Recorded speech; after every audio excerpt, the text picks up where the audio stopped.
Hello viewers, মনির feeling চ্যানেলের পক্ষ থেকে আমি মিষ্টি। আমাদের ভিডিওগুলোর নোটিফিকেশন সবার আগে পেতে চাইলে নিচে থাকা সাবস্ক্রাইব বাটন ক্লিক করে পাশে থাকা বেল আইকন এক্ষুনি প্রেস করে রাখুন। আর আমাদের ভিডিওগুলিতে লাইক দিয়ে শেয়ার করতে মোটেও ভুলবেন না।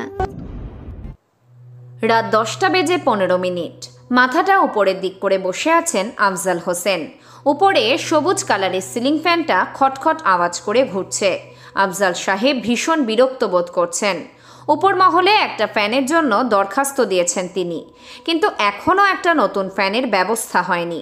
প্রচণ্ড রাগ লাগছে আফজাল সাহেবের, সাথে গরমের একটা চাপ। না পারছেন ফ্যানটা বন্ধ করে দিতে। বসা থেকে উঠে দাঁড়ান তিনি। ফোনটা বন্ধ করে দেওয়াই ভালো, এমন বিরক্তকর আওয়াজ শোনার থেকে গরমটা বেশ ভালো। ফ্যানটা বন্ধ করতে যাবেন, তখনই তিনি শুনতে পান, স্যার ভেতরে আসবো? আফজাল সাহেব চমকে ওঠেন। ফ্যানের আওয়াজে এতক্ষণ কানে কিছু আসছিল না। হঠাৎ কারো গলার কণ্ঠ শুনে তিনি পিছন ফিরে তাকান। কনস্টেবল লতিফ মিয়া দাঁড়িয়ে আছে। তার পাশে 3 জন মধ্যবয়সী ছেলে। সবগুলো ছেলের হাতে হাতকড়া লাগানো। এত রাতে লতিফ এদেরকে কোথা থেকে ধরে এনেছে? হয়তো মদ খেয়ে রাস্তায় সমস্যা করছিল, তাই হয়তো ধরে নিয়ে এসেছে। আফজাল সাহেব লতিফকে জিজ্ঞেস করেন, লফিত মিয়া, ছেলেগুলো কি করেছে? এমনভাবে ধরে এনেছো কেন? স্যার ওরা সাব্বিরের লোক। এদেরকেই তো এতদিন ধরে খুঁজছি, কিন্তু ধরতে পারিনি। স্যার কি করব ছেলেগুলোকে? লফিত, সব কটাকে লকআপে ঢুকাও, আমি কিছুক্ষণ পরে আসছি। জি স্যার। সাব্বির হচ্ছে এই শহরে ড্রাগ কুলার। কিছুদিন আগে পুলিশের ঝামেলায় গা ঢাকা দিয়েছে সাব্বির। পুলিশ তাকে খুঁজছে। উপর থেকে নির্দেশ জারি হয়েছে, সাব্বিরকে জীবিত অথবা মৃত ধরতে হবে। আফজাল সাহেব ভাবতে থাকেন, এই ছেলেগুলো থেকে জানতে হবে সাব্বির এখন কোথায় আছে। আফজাল সাহেব নিজের কেবিন থেকে বেরিয়ে 14 শিকের গেট পেরিয়ে ছেলেগুলোর সামনে এসে দাঁড়ান। ছেলেগুলো যে ভয় পাচ্ছে এটা তাদের চোখ মুখ দেখেই বোঝা যাচ্ছে। আফজাল সাহেব কাঠের চেয়ারে গিয়ে বসে। মাথার উপর 60 ওয়াটের বাল্ব জ্বলছে। হলদে আলোয় পরিবেশটা অন্যরকম একটা পরিস্থিতি ধারণ করেছে। আফজাল সাহেব ছেলেগুলোকে জিজ্ঞেস করেন, আমাকে এই এলাকার সবাই ভালো করে চেনে, আমি কেমন সেটা নিজের মুখে বলবো না। এখন যা জিজ্ঞেস করব সব কিছু সঠিক উত্তর দিবি। ছেলেগুলোর ভিতর অজানা একটা ভয় কাজ করছে। তারা সবাই জানে আফজাল সাহেব অনেক রাগী একজন অফিসার। ছেলেগুলোর মনে একটাই প্রশ্ন, আফজাল সাহেব কি জিজ্ঞেস করতে চলেছেন? তোরা তো সবাই সাব্বিরের লোক, তার সাথেই কাজ করিস। ছেলেগুলোর মধ্যে থেকে রনি নামের ছেলেটা বলে, স্যার আমরা সাধারণ কাজ করি, সাব্বির ভাইয়ের সাথে অনেক আগে কাজ করতাম, এখন করি না। আমি মিথ্যে কথা বলা পছন্দ করি না। এখন এটা বল যে তোদের সাব্বির ভাই কোথায়? স্যার আমরা জানি না সাব্বির ভাই কোথায় আছে এখন। আমি আগেও বলেছি মিথ্যে কথা না বলতে। লফিত, গরম পানি আন। লতিফ মিয়া চলে যায় গরম পানি আনতে। ছেলেগুলো ঘেমে একাকার। একদিকে গরম, অন্যদিকে ভয়, দুটোই মনের ভিতর কাজ করছে। রুমের ভিতর কোনো ফ্যানের ব্যবস্থা নেই, যার কারণে মূলত গরম লাগছে। 5 মিনিট পরে লতিফ মিয়া ছোট বালতির 1 বালতি গরম পানি নিয়ে আসে। কোনো কথা ছাড়াই আফজাল সাহেব গরম পানি এক একটা ছেলের গায়ে ঢেলে দেয়। ছেলেগুলো চিৎকার দিতে থাকে। রনি বলে ওঠে, স্যার আমরা সত্যি জানি না সাব্বির ভাই কোথায় আছে, দয়া করে আর গরম পানি ঢালবেন না। আফজাল সাহেব গরম পানি ঢালা বন্ধ করে। নিচ থেকে শক্ত লাঠিটা তার হাতে নিয়ে ছেলেগুলোকে মারতে শুরু করে। রনি হঠাৎ বলে ওঠে, স্যার আর মারবেন না, আমি বলছি। আফজাল সাহেব লাঠি দিয়ে মারা বন্ধ করে দেয়। রনি কি বলছে সেটায় মনোযোগ দেয়। স্যার কালকে রাতে এই জায়গায় সাব্বির ভাই আর রায়াত ভাইয়ের সাথে একটা ডিল করবে, এইটুকু ছাড়া আর কিচ্ছু জানি না। স্যার আমাদের এইবার ছেড়ে দিন। আফজাল সাহেব কথাটা শুনে মুচকি হাসে। বসা থেকে উঠে দাঁড়ান তিনি। লতিফ মিয়াকে উদ্দেশ্য করে বলেন, লফিত, তোমার কাজ শেষ করো। এটা বলে আফজাল সাহেব সেখান থেকে চলে যান। ব্রেকিং নিউজ, গতকাল রাতে বাংলাদেশ ব্যাংক থেকে 500 কোটি টাকা চুরি হয়ে গেছে। পুলিশ ধারণা করেছেন এটা কোনো সাধারণ ডাকাতি না, কেউ ব্যাংকের কিছু বড় বড় অ্যাকাউন্ট হ্যাক করেছে। কে করেছে এত বড় ডাকাতি সেটা কারো জানা নেই। এখানে একটা বিষয় স্পষ্ট যে ব্যাংক অ্যাকাউন্টগুলো হ্যাক করেছে সে কোনো সাধারণ হ্যাকার না, খুব বড় হ্যাকারই হবে। জনগণের একটাই দাবি, সমস্ত টাকা তাদের ফিরিয়ে দিতে হবে। এই ব্যাংকের রাজনৈতিক নেতা, বিজনেসম্যান সকলের টাকা ছিল, তাদের অ্যাকাউন্টে অনেক অনেক টাকা রাখা ছিল। পুলিশ প্রশাসন এখনও তাদের কাজ চালিয়ে যাচ্ছে। বলা হচ্ছে অতি দ্রুত চোরকে ধরে জনগণের সামনে আনা হবে। পুলিশ কমিশনার আকরাম খান সংবাদটা মোবাইলের মাধ্যমে বারবার শুনছেন আর থানায় নিজের মাথাটা উপরের দিক করে চিন্তা করছেন। কে করতে পারে কাজটা? শহরে এই প্রথম ব্যাংক থেকে এত বড় ডাকাতি হয়েছে। আগে ডাকাতি হয়েছে, কিন্তু এত টাকার পরিমাণ ছিল না। পুলিশ ডাকাত দলকে ধরতে সক্ষম হয়েছিল, কিন্তু এবার কিছুই করতে পারছে না। ব্যাংক ডাকাতি হয়েছে আরও 60 ঘন্টা আগে। পুরো কেসটা আকরাম সাহেবের উপর এসেছে। তিনি তার টিমকে কাজে লাগিয়ে দিয়েছেন, কিন্তু কেউ হ্যাকার পর্যন্ত যেতে পারছে না। সবাই ব্যর্থ হয়ে ফিরেছে। এখন রাত বাজে প্রায় 11টা ছুঁই ছুঁই। আকরাম সাহেব নিজের সময় নষ্ট না করে টেবিলের উপর থেকে মোবাইল ফোনটা নিয়ে কল দেয় তার প্রিয় একটা নাম্বারে। রিং হচ্ছে, কিন্তু কেউ ধরছে না। তিনি আরেকবার চেষ্টা করলেই ওই পাশ থেকে ফোনটা রিসিভ হয়। আসসালামু আলাইকুম স্যার, কেমন আছেন? ওয়ালাইকুম আসসালাম। আমি যে ভালো নেই সেটা না বললেও তুমি জানো। তা কি মনে করে এত রাতে আমাকে ফোন? সব কিছু যদি আমি বলে দিই তাহলে কিভাবে হবে? ব্যাংক থেকে টাকা চুরির ব্যাপারটা তো তুমি জেনে গিয়েছো। বেশি কিছু জানি না, আবার বলতে গেলে অজানা কিছুই নয়। আসিফ তোমাকে সকাল 12টার আগে থানা দেখতে চায়। আর তোমার? আসিফ আকরামকে থামিয়ে দেয়। সে জানে এখন তাকে আকরাম সাহেব কি বলবে। আসিফ উৎফুল্ল কণ্ঠে বলে ওঠে, স্যার আমি জানি আপনি এখন আমাকে কি বলবেন। সব কিছু সাথে করে সকালে নিয়ে আসবো, তাই তো? আকরাম সাহেব মুচকি হাসে। তিনি আসিফকে বেশ পছন্দ করেন, কারণ আসিফ একজন প্রফেশনাল পর্যায়ের হ্যাকার। টেকনোলজিতে আসিফ অনেক এগিয়ে আছে। এই পর্যন্ত সে আকরাম সাহেবের অনেকগুলো কেসের সমাধান করতে সাহায্য করেছে। আসিফ, আমি জানি তুমিই পারবে আমার বর্তমানের কেসটা সমাধান করতে। তুমি শুধু আসল হ্যাকারটাকে বের করে দাও। পরবর্তীতে যা করা সেটা আমি এবং আমার টিম মিলে করব। স্যার আগের কেসগুলোতে টাকা চুরির পরিমাণ কম ছিল, এবার অনেক বেশি। জানি না আমি হ্যাকারটাকে ধরতে সক্ষম হব কি না। আমি আকরাম, যার উপর বিশ্বাস করে কাজ দিই সে কখনো পথহারা হয় না। ওই হ্যাকারটা যত বড়ই হোক না কেন, তুমিই পারবে তাকে ধরতে। আমার আসার অপেক্ষায় থাকুন, রাখছি এখন। আকরাম সাহেবকে আর কিছু বলতে না দিয়ে কলটা কেটে দেয় আসিফ। এটা কি হলো? আসিফ তো কখনো এমন করে মুখের উপর কেটে দেয়নি, তাহলে আজ কি হলো? কথাটা বারবার আকরাম সাহেবের মস্তিষ্কে নাড়া দিচ্ছে। আকরাম সাহেব বসা থেকে উঠে দাঁড়ায়।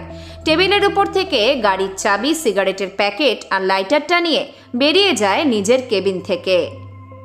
শেষ রাত, এই সময়টাকে ভোরবেলা বলা হয়। মসজিদের মাইক থেকে ফজরের আজান ভেসে আসছে। আকাশ থেকে হালকা বৃষ্টি পৃথিবীতে ছড়িয়ে পড়ছে। শেষ রাতে যে এমনভাবে বৃষ্টি হবে কেউ হয়তো ভাবতে পারেনি। সব কিছুই সৃষ্টিকর্তার কাছে। মানুষ কিভাবে এই ব্যাপারে জ্ঞান লাভ করবে? বৃষ্টির পরিমাণ যেন আগের থেকে একটু বেড়েই চলেছে। এমন বৃষ্টির মধ্যেও একজন যুবক রেনকোট পরে রাস্তার মধ্যে দাঁড়িয়ে আছে। আশেপাশে কোনো মানুষের আনাগোনা নেই। এখন মানুষ হয়তো নিজের কাজে ব্যস্ত। কাজ তো একটাই, সেটা হলো ঘুম।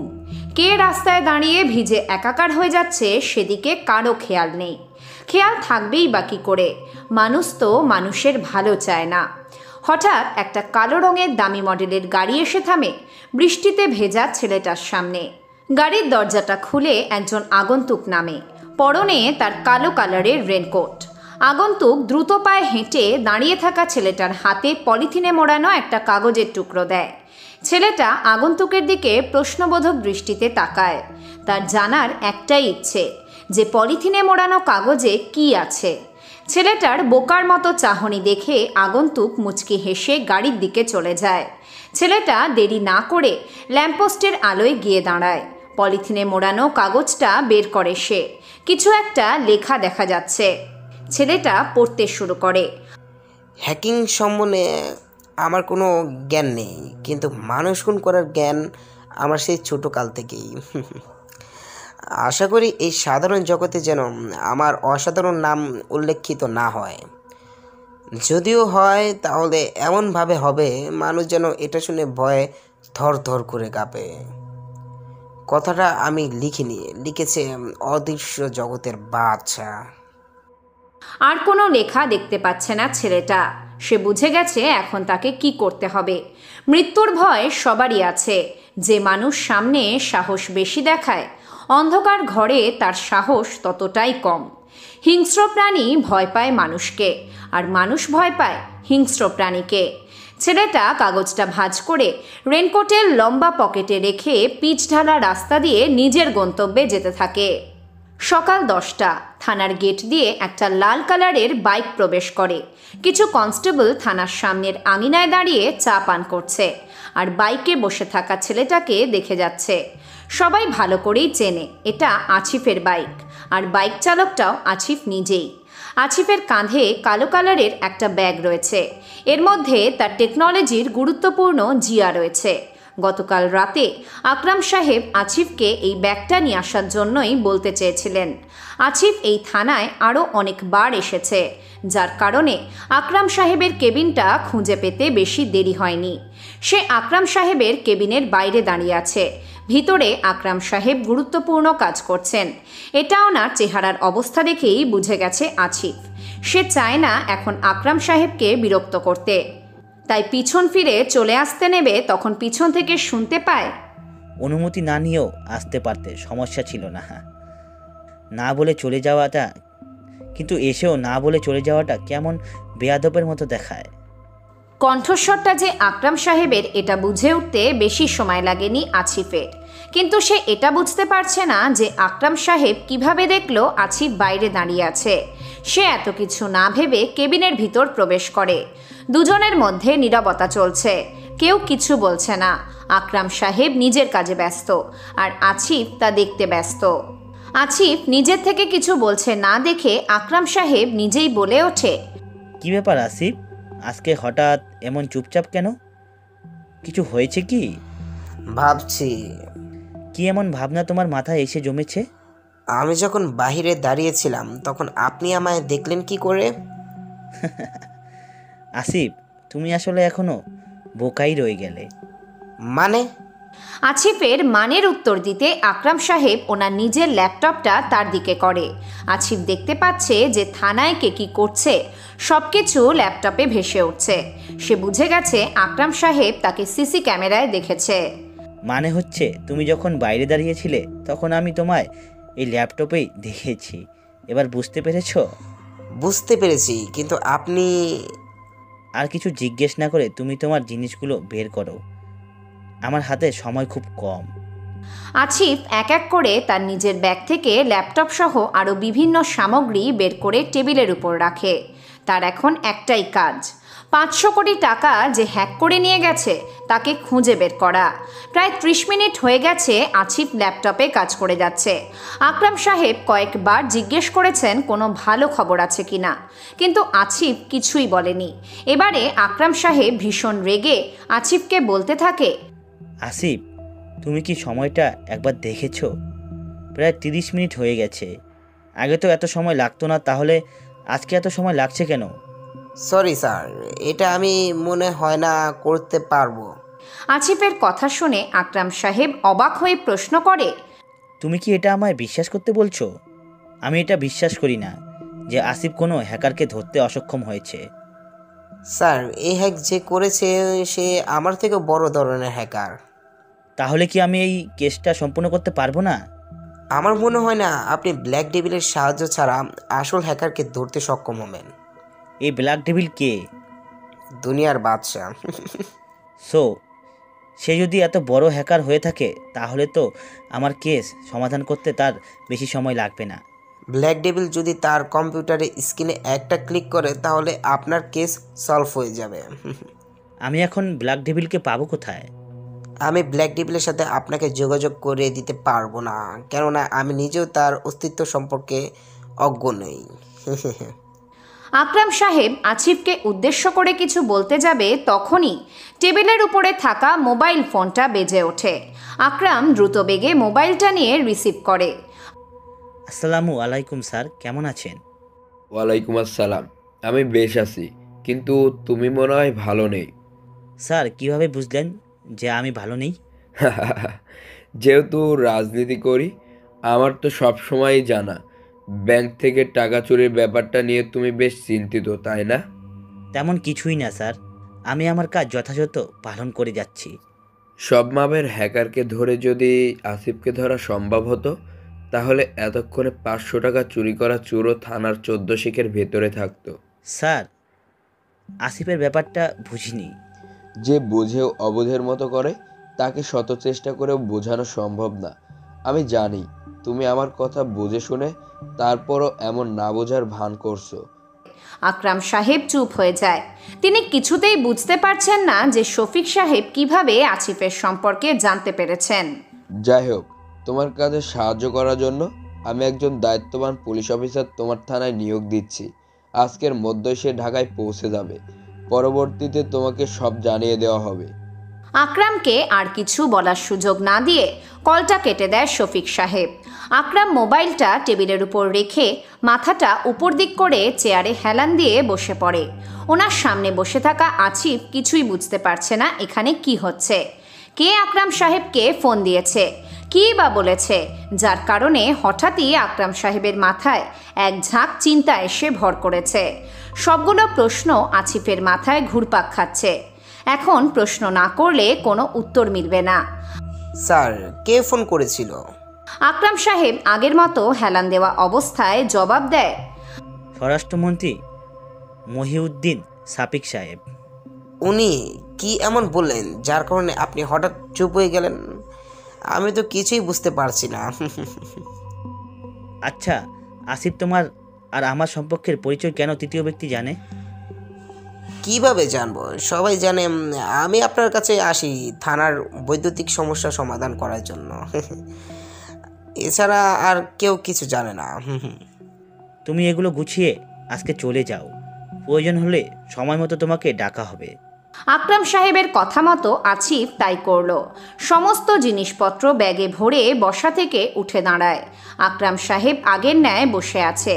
আসিফ ওনার দিকে তাকিয়ে একটা মুচকি হাসি দিয়ে কেবিন থেকে বেরিয়ে আসে। বিকেল 5:30। আকরাম সাহেব জানালা দিয়ে ব্যস্ত শহরটা দেখছেন আর ভাবছেন, সামনে কি হবে, কাকে পাঠাচ্ছেন সাপিক সাহেব? সব কিছুর জন্য একটু সময়ের প্রয়োজন। তবে কি হতে চলেছে নতুন কোনো আগন্তুকের অজানা আগমন? বর্ষার পর শরতের আগমন ঘটে। বর্ষার কালো মেঘের অবসান ঘটে আজ হালকা বৃষ্টি হচ্ছে। ব্যস্ত শহরটা বৃষ্টির কারণে থেমে নেই, যে যার মতো কাজ করে যাচ্ছে। এটাই বর্তমান পৃথিবীর অবস্থা। সব জায়গায় প্রতিযোগিতা আর প্রতিযোগিতা। কে কার আগে যেতে পারে এটার প্রতিযোগিতা মাত্র। সবাই নিজেদের নিয়ে ব্যস্ত। পাশের বাসায় কেউ মারা গেলেও তাকে দেখার সময় এখন কারো নেই। বর্তমান পৃথিবীতে টাকাই সব। টাকার বিনিময়ে ক্ষমতা সততা দুটোই কেনা যায়। কেউ কেউ তো মনে করে সৃষ্টিকর্তার পর দ্বিতীয় সৃষ্টিকর্তা হলো এই টাকা। টাকাবিহীন মানুষ পথের ধুলোর ন্যায়। মানুষ ছুটছে টাকার পিছনে আর টাকা ছুটছে তার পিছনে। কথাটা গোলমেলে হলেও এটাই বাস্তব। সকাল 9:30। রেহেনা ভিলার সামনে কালো রঙের একটা দামি মডেলের গাড়ি এসে থামে। গেটটা লাগানো। গাড়ির শব্দ শুনে দারোয়ান বড় গেটটা খুলে দেয়। কালো রঙের গাড়িটা ভিতরে প্রবেশ করে। দারোয়ান শুধু দেখে যাচ্ছে আর অবাক হচ্ছে, কেননা এত দামি গাড়ি আর কখনো সে রেহেনা ভিলায় দেখেনি। গত 2 বছর ধরে সে এখানে দারোয়ানের কাজ করে যাচ্ছে। বাড়ির মালিক রফিক আজম সহ অন্য সবাই তাকে পছন্দ করে হাবু মিয়া নামে ভূষিত করেছে। বাস্তবে ওর নাম হাবু না, করিম মিয়া তার নাম, কিন্তু সবাই তাকে হাবু মিয়া বলে ডাকে। সে দারোয়ান, তাই কিছু বলতে পারে না। ওই যে টাকার ক্ষমতা সব ধনীদের হাতে পরিবর্তন হয়। ব্ল্যাক কালারের গাড়ি থেকে কালো কোট পরা সুদর্শন এক যুবক নামে। ছেলেটা গাড়ি থেকে নামা মাত্র হাবু মিয়াকে হাত দিয়ে ইশারা করে তার উদ্দেশ্যে যাওয়ার জন্য।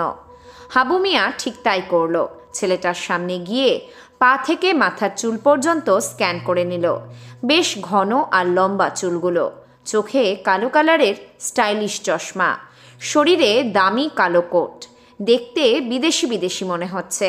হাবু মিয়া চুপ করে আছে, কিছু জিজ্ঞেস করার ক্ষমতা তার নেই। কেননা ছেলেটা যদি বিদেশি হয়ে থাকে তাহলে হাবু মিয়ার বাংলা কথা কিছুই বুঝতে পারবে না। মুখের ভাষা নষ্ট করার চেয়ে চুপ করে থাকাটা বেশি ভালো বলে মনে করছে হাবু। গাড়ি থেকে লাগেজটা নামিয়ে ভেতরে নিয়ে আসো। হাবু মিয়া ছোটোখাটো একটা শখ খায়। ছেলেটা বাংলায় কথা বলছে, নিজের কানে শোনা কথা এখন হাবু মিয়ার কাছে অবিশ্বাস্য মনে হচ্ছে। এখন এটাই বিশ্বাস করতে হবে, আর কোনো উপায় নেই। কি হলো, আমার দিকে এভাবে তাকিয়ে থাকলে হবে নাকি লাগেজটাও নামাতে হবে? ভীষণ অবাক হচ্ছি। অবাক হচ্ছ কেন? এখানে অবাক হওয়ার কি হয়েছে? আপনার কথা শুনে। আমার কথা শুনে? আমি কি এমন বললাম যার জন্য তুমি অবাক হয়েছো? আপনার কথা না, আপনার বলা ভাষা শুনে অবাক হচ্ছি। সদ্য শুদ্ধ বাংলাই তো কথা বলছি। আপনাকে দেখে বোঝা যায় না আপনি বাংলাদেশি।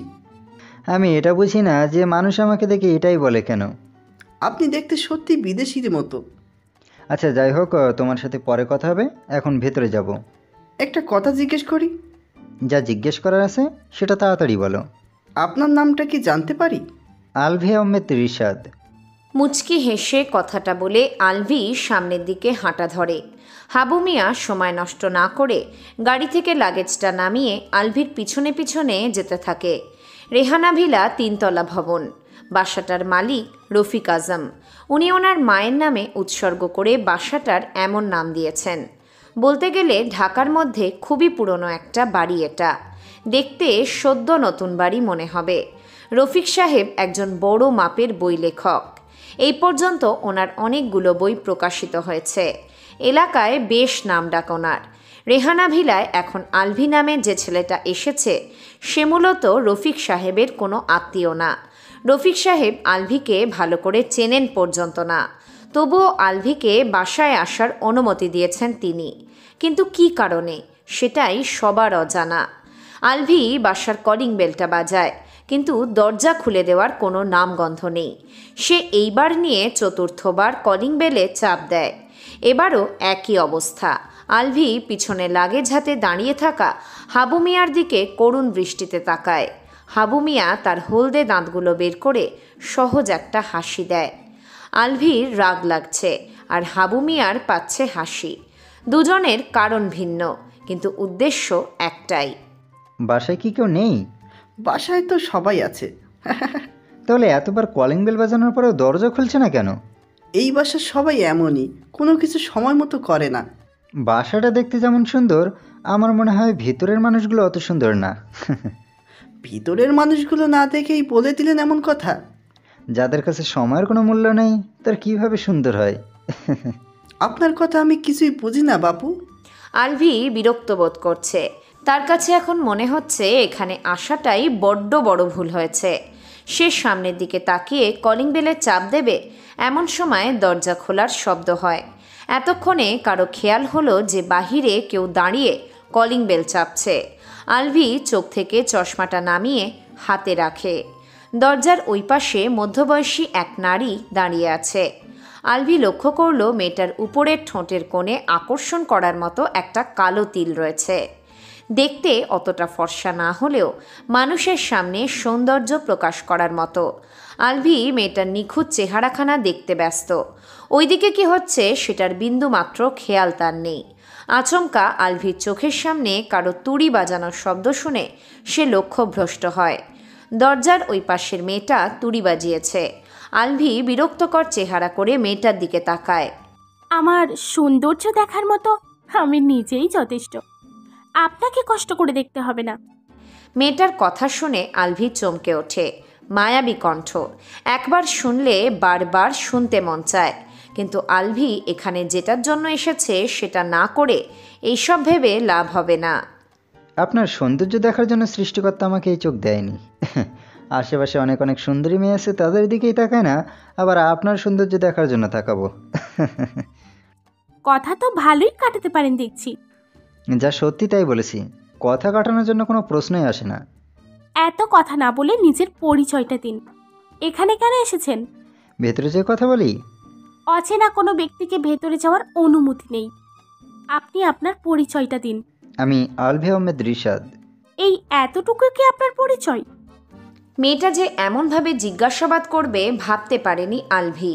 সে নিজের প্যান্টের পকেট থেকে একটা কার্ড বের করে মেয়েটার হাতে দেয়। মেয়েটা হাতে কার্ডটা নিয়ে দেখতে থাকে। কিছুক্ষণ পর আলভি হাতে কার্ডটা দিয়ে বলতে থাকে, দুঃখিত, আমি আসলে বুঝতে পারিনি যে আপনি একজন আলভি মেয়েটাকে থামিয়ে দিয়ে বলে ওঠে, আশা করছি পরিচয়টা পেয়ে গেছেন। সামনে আর কখনো আমি আপনার কাছে জিজ্ঞাসাবাদের সম্মুখীন হব না। আপনি ভেতরে যান।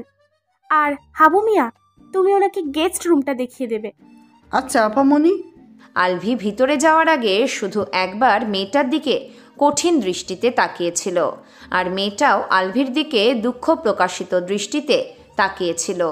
গুটি গুটি পায়ে চারদিকে চোখ বোলাতে বোলাতে বহু ছেলেদের মধ্যে একটা ছেলে ঢাকা ভার্সিটির ক্যাম্পাসে প্রবেশ করে। অনেকেই ছেলেটাকে দেখে অবাক চোখে তাকিয়ে আছে। তাকাবে নাই বা কেন? তার পরনে ছিল ঢিলাঢালা সাদা কালারের পুরনো একটা শার্ট, কালো প্যান্ট, মাথার চুলগুলো বড় বড়, চোখে মোটা ফ্রেমের চশমা। এখানে কত শত ছেলে মেয়ে পড়াশোনা করে, কিন্তু তার মতো এমন সব ড্রেস আপ পরে কেউ আসে না। ছেলেটা আগে কখনো এত বড় ক্যাম্পাসে আসেনি। তার চোখ জোড়া এই প্রথমবার এত বড় এবং সুন্দর ক্যাম্পাস দেখছে। সবকিছু দেখে সে মাথা নিচু করে একটা মুচকি হাসি দেয়। জীবনের সকল আশা আকাঙ্ক্ষা এখান থেকেই পূর্ণ করতে হবে। ছেলেটা গ্রাম থেকে ছুটে এসেছে। শহরের পরিবেশ সম্পর্কে তার তেমন কোনো ধারণা নেই। কিভাবে মানুষের সাথে কথা বলতে হয়, কি করলে মানুষ বন্ধুত্বমূলক আচরণ করবে।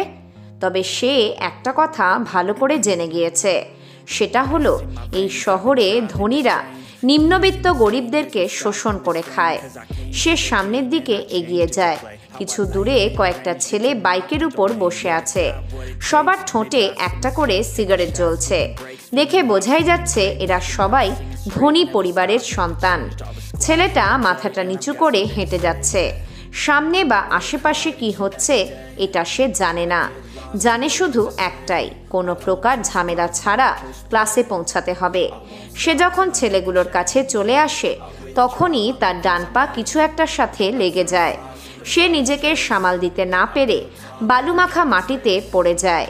দুই হাত দিয়ে মাটিতে ভর দিয়ে সে উঠে দাঁড়ায়। শরীরের অনেক অংশে বালু লেগে আছে। মোটা ফ্রেমের চশমাটি ঠিক করে সামনে তাকিয়ে দেখে একদল ছেলে বেশ উচ্চ স্বরেই হাসছে। সে চুপচাপ হেঁটে সামনে এগোতে যাবে, তখনই ছেলেগুলোর নেতা রকিব নামের ছেলেটি তার হাত ধরে টান দেয়। কিরে, কিছু না বলে চলে যাচ্ছিস কেন? কি বলবো? হা হা হা। গ্রাম থেকে শহরে এসেছিস নাকি? গতকালই এই শহরে প্রথম এসেছি। সেটা তো তোকে দেখেই বোঝা যাচ্ছে। তা নাম কি তোর? কেউ পছন্দ করে আরিয়া ডাকে, আবার কেউ আবার রকি। নাম তো দেখছি খুব উঁচু, কিন্তু তুই যে নিস সেটা কি জানিস? জানি না, তবে আজকে প্রথম আপনার কাছ থেকে জেনেছি। তুই আমাদের ক্যাম্পাসে নতুন, চল তোকে মিষ্টি মুখ করাই। ভাই, আমি মিষ্টি জাতীয় কিছু খাই না। কেন রে, ডায়াবেটিস নাকি তোর? জানি না, আমাকে এখন ক্লাসে যেতে হবে। পথ ছাড়লে ভালো হয়। আগে আমাদের ক্লাস নেওয়া শেষ হোক, তারপর না হয় অন্য ক্লাস করবি। রকি বুঝতে পারছে এখন তার সাথে কি হতে চলেছে, কিন্তু এদের আটকানোর কোনো ক্ষমতা রকির নেই, কারণ উপস্থিত সবাই ধনী। রকি একমাত্র গরিব। রকিব নামের ছেলেটা তার পাশে বসা আয়ানকে উদ্দেশ্য করে বলে, আয়ান, একটা সিগারেট জ্বালিয়ে দে তো, আমাদের নতুন অতিথিকে একটু মিষ্টি মুখ করাই। আয়ান নামের ছেলেটা সিগারেট জ্বালিয়ে রকিবের কাছে দেয়। রকিব সিগারেট হাতে নিয়ে রকির দিকে তাকায়। রকি তার মুখটা বাঁকা করে নেয়। সে সিগারেট খাবে না। রকিব জোরপূর্বক রকির মুখের সামনে সিগারেট ধরে বলতে লাগলো, এই খা খা বলছি। সিগারেটটা তোকে শেষ করতে না পারলে আজ তোকে এমন অবস্থা করব যা তুই ভাবতেও পারবি না। রকি বিনয় এবং নরম গলায় বলতে থাকে, ভাই, আমি জীবনে এসব খাইনি, আমি খেতে পারবো না। রকির কথা শুনে সবগুলো ছেলে হো হো করে হাসতে লাগলো। ছেলেগুলোর মধ্য থেকে শ্রাবণ নামের ছেলেটা রকির মুখে সিগারেট চেপে ধরে বলল, তুই খাবি না? তোর 14 গোষ্ঠী খাবে আজ। টান সিগারেট টান। রকির ঠোঁটে সিগারেটের আগুন লেগে কিছুটা অংশ পুড়ে যায়। রকির চোখ লাল হয়ে আসছে। সে নিজেকে কন্ট্রোল করতে পারছে না। পৃথিবীর সব শক্তি যেন এখন রকির ডান হাতে চলে এসেছে। কিন্তু ভার্সিটির প্রথম দিন, সে চায় না কারো সাথে ঝামেলা করতে, তাই সে সহজ গলায় বলে, ভাই এটা আমার দ্বারা সম্ভব না, আমি কখনো এসব খাইনি, আমাকে ছেড়ে দিন। অতীতে সিগারেট খাসনি তো কি হয়েছে, আজকে থেকে খাবি? ভাই আমি সিগারেট খেতে পারবো না, অন্য কিছু করতে বলেন আমাকে। সিগারেট বাদ দে, যা বলবো তাই করবি তুই?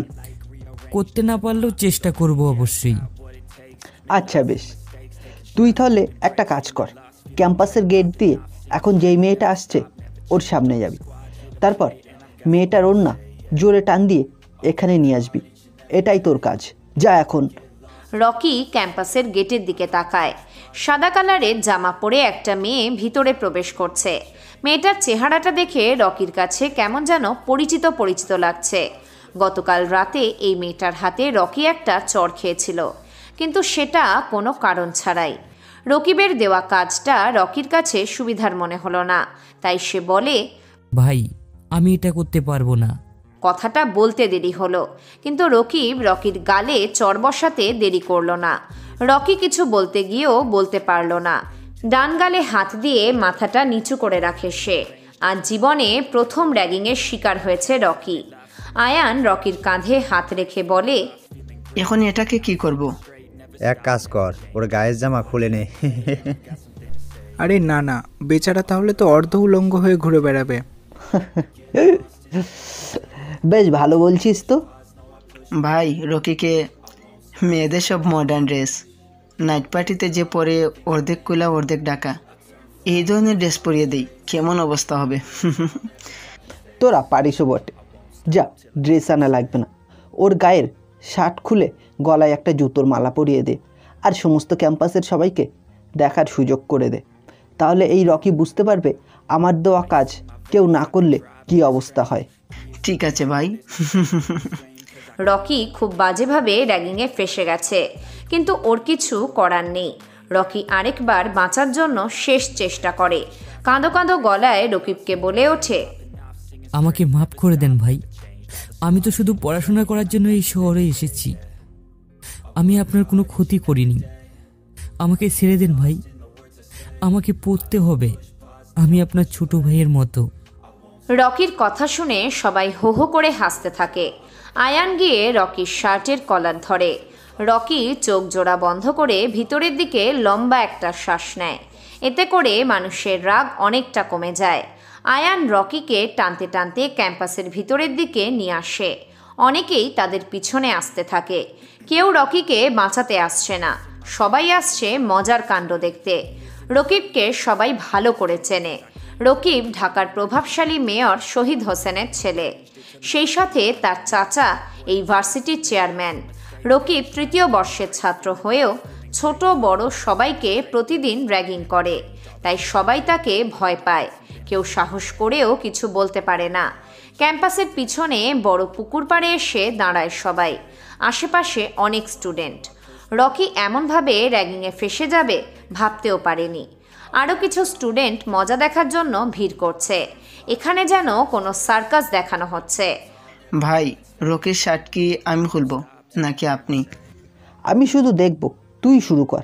আর শামিম, তুই রাকিবের গলায় জুতোর মালা পরিয়ে দিবি। ওদের কথা শুনে রকির বুকের ভিতর ধুকপুক ধুকপুক করছে, গলা শুকিয়ে কাঠ হয়ে আসছে। লজ্জায় মরে যেতে ইচ্ছে হচ্ছে। এত স্টুডেন্টের সামনে শার্ট খুলে ফেললে কি একটা অবস্থা হবে, এটা ভাবতেই শরীরের লোম দাঁড়িয়ে যাচ্ছে। আয়ান এসে রকির শার্টের প্রথম বোতামটা খোলে। রকি মাথাটা নিচু করে ফেলে। সে বাধা দিতে গিয়েও বাধা দিতে পারেনি। এক এক করে শার্টের সবগুলো বোতাম খোলা শেষ হলে আয়ান রকির শার্টটা নিচে ফেলে দেয়। সবাই রকির বডির দিকে লক্ষ্য করলো। ধবধবে সাদা বুক, আবার জিম করা বডি। চেহারা স্কিন কালো, কিন্তু বুকের স্কিন অনেকটা উজ্জ্বল। কিন্তু কিভাবে? এমন একটা খ্যাত ছেলের এত ভালো বডি ফিটনেস। রকি মাথাটা নিচু করে রেখেছে।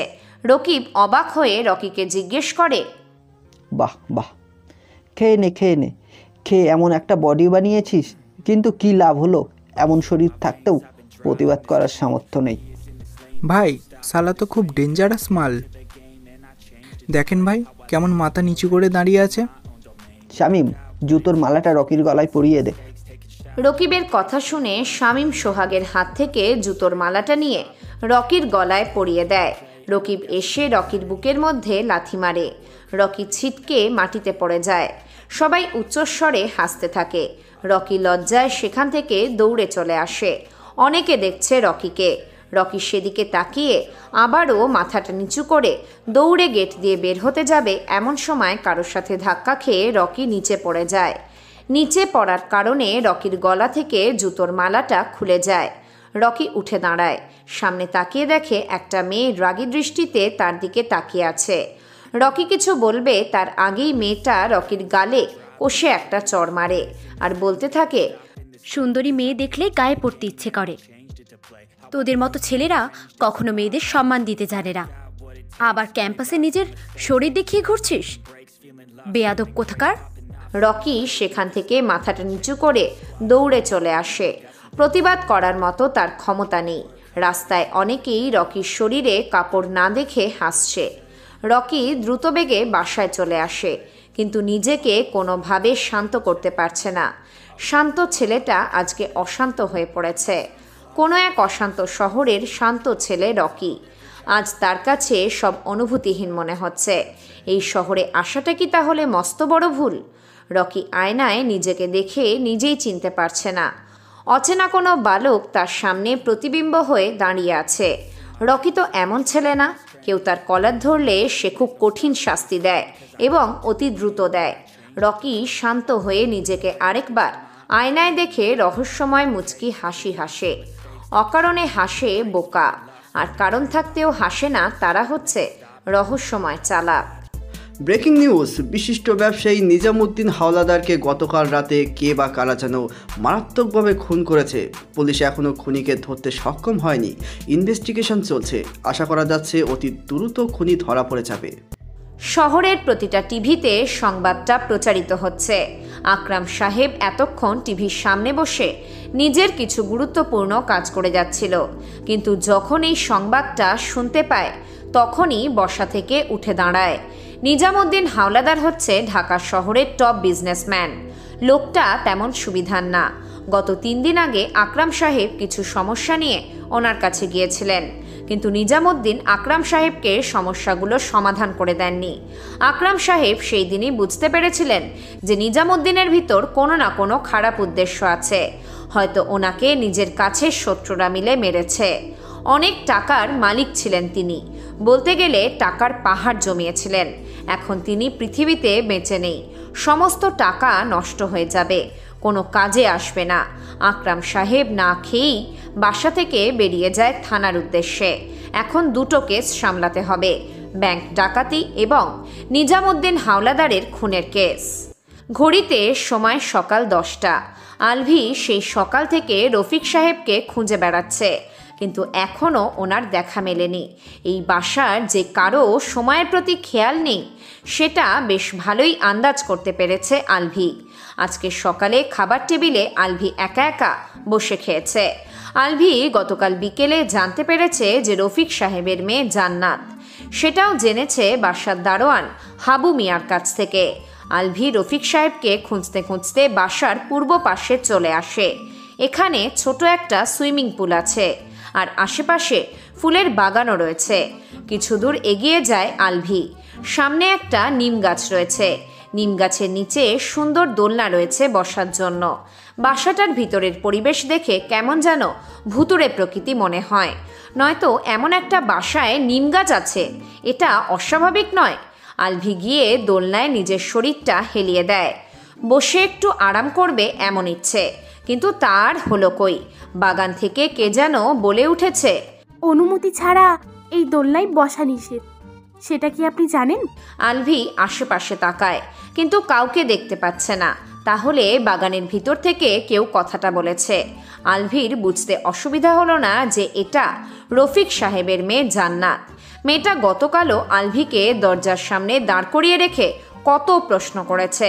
আলভি বসা থেকে উঠে দাঁড়ায়, বাগানের দিকে হাঁটা ধরে। আপনি এখানে আসলেন যে? দোলনায় বসতে কি আর মন চাইছে না? দোলনায় বসা তো নিষেধ, তাই আর বসিনি। তা বাগানে আসাও কি নিষেধ নাকি? এমা, তা হতে যাবে কেন? বাগানে আসা যাবে, কিন্তু আমার অনুমতি ছাড়া কোনো ফুল নেওয়া যাবে না, বুঝতে পারছেন? আচ্ছা জান্নাত, তোমার বাবাকে গতকাল দুপুরে দেখেছিলাম, এরপর আর দেখতে পাইনি কেন? উনি কি বাসায় থাকেন না? বাবা তো সারাক্ষণই বাসায় থাকে। তাহলে রুমের ভেতরে ওনাকে দেখিনি কেন? বাবা দিন এবং রাতের বেশিরভাগ সময় বাসার লাইব্রেরিতে অবস্থান করেন। এই বাসায় লাইব্রেরি আছে? কোথায়? দেখলাম না যে। স্টোর রুমের পাশের রুমটাই লাইব্রেরি রুম, সেখানে বাবাকে পেয়ে যাবেন। আলভি বাগান থেকে লাইব্রেরি রুমের দিকে হাঁটা ধরে। কিছু দূর যাওয়ার পর আবারও পিছনে ফিরে তাকিয়ে জান্নাতকে উদ্দেশ্য করে বলে ওঠে, আর হ্যাঁ জান্নাত, তোমাকে ধন্যবাদ। ধন্যবাদ? তাও আবার আমাকে? তা কিসের জন্য এই ধন্যবাদ? সেটা নিজে নিজে চিন্তা করো, এমনিতেই পেয়ে যাবে। কথাটা বলে আলভি সেখান থেকে চলে যায়। জান্নাত দাঁড়িয়ে দাঁড়িয়ে আলভির বলা কথার ব্যাখ্যা করছে। কি হতে পারে ধন্যবাদ দেওয়ার কারণ? কিছুই বুঝতে পারছে না জান্নাত। লাইব্রেরিটা অতটা পরিষ্কার পরিচ্ছন্ন নয়। আলভি আশেপাশে তাকায়, দেখে মনে হচ্ছে না এটা কোনো লাইব্রেরি, ময়লার গোডাউন মনে হয়। মাকড়সার জাল, সাথে কিছু টিকটিকি বাসা বেঁধেছে। এই রুমে আসার পর থেকে আলভি একটা গন্ধ উপলব্ধি করতে পারছে, কেমন যেন মানুষের রক্তের গন্ধ। কিন্তু এখানে মানুষের রক্তের গন্ধ আসবে কোথা থেকে? এখানে তো রফিক সাহেব বসে গল্প লেখেন, তাহলে রক্তের গন্ধ কিসের? আলভি রুম থেকে বের হওয়ার উদ্দেশ্যে পাটা ফেলবে, তখনই সে শুনতে পায়, মিস্টার আলভি, এটা আমার ছোট শহর। এখানে এসেছেন যখন, তাহলে না হয় আমার শহরটা একটু পরিদর্শন করে যান। পিছন থেকে কথাটা শুনে আলভি চমকে যায়, পা বাইরে না ফেলে ভিতরে ফেলে। সে পিছনের দিকে তাকায়। রোগা পাতলা টাইপের একটা মধ্যবয়সী লোক প্যান্টের পকেটে হাত ঢুকিয়ে স্থির হয়ে দাঁড়িয়ে আছে। পরনে তার হলদে কালারের একটা ফতুয়া, কালো কালারের প্যান্ট, চোখে পাওয়ারের চশমা।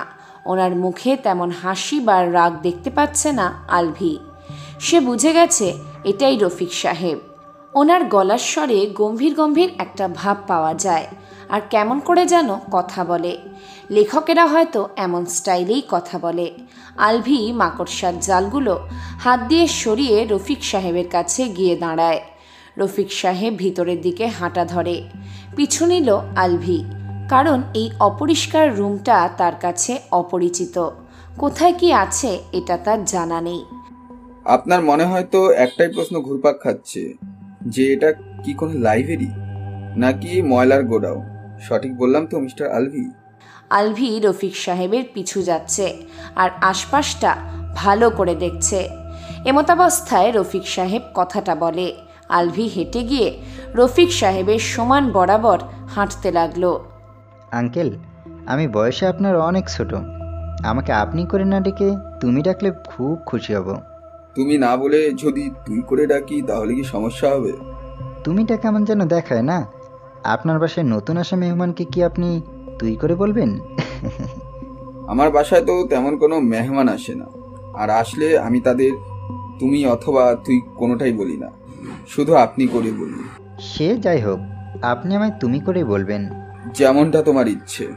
আলভি আর রফিক সাহেব ময়লার গোডাউন থেকে বের হয়ে নতুন একটা কক্ষে প্রবেশ করে।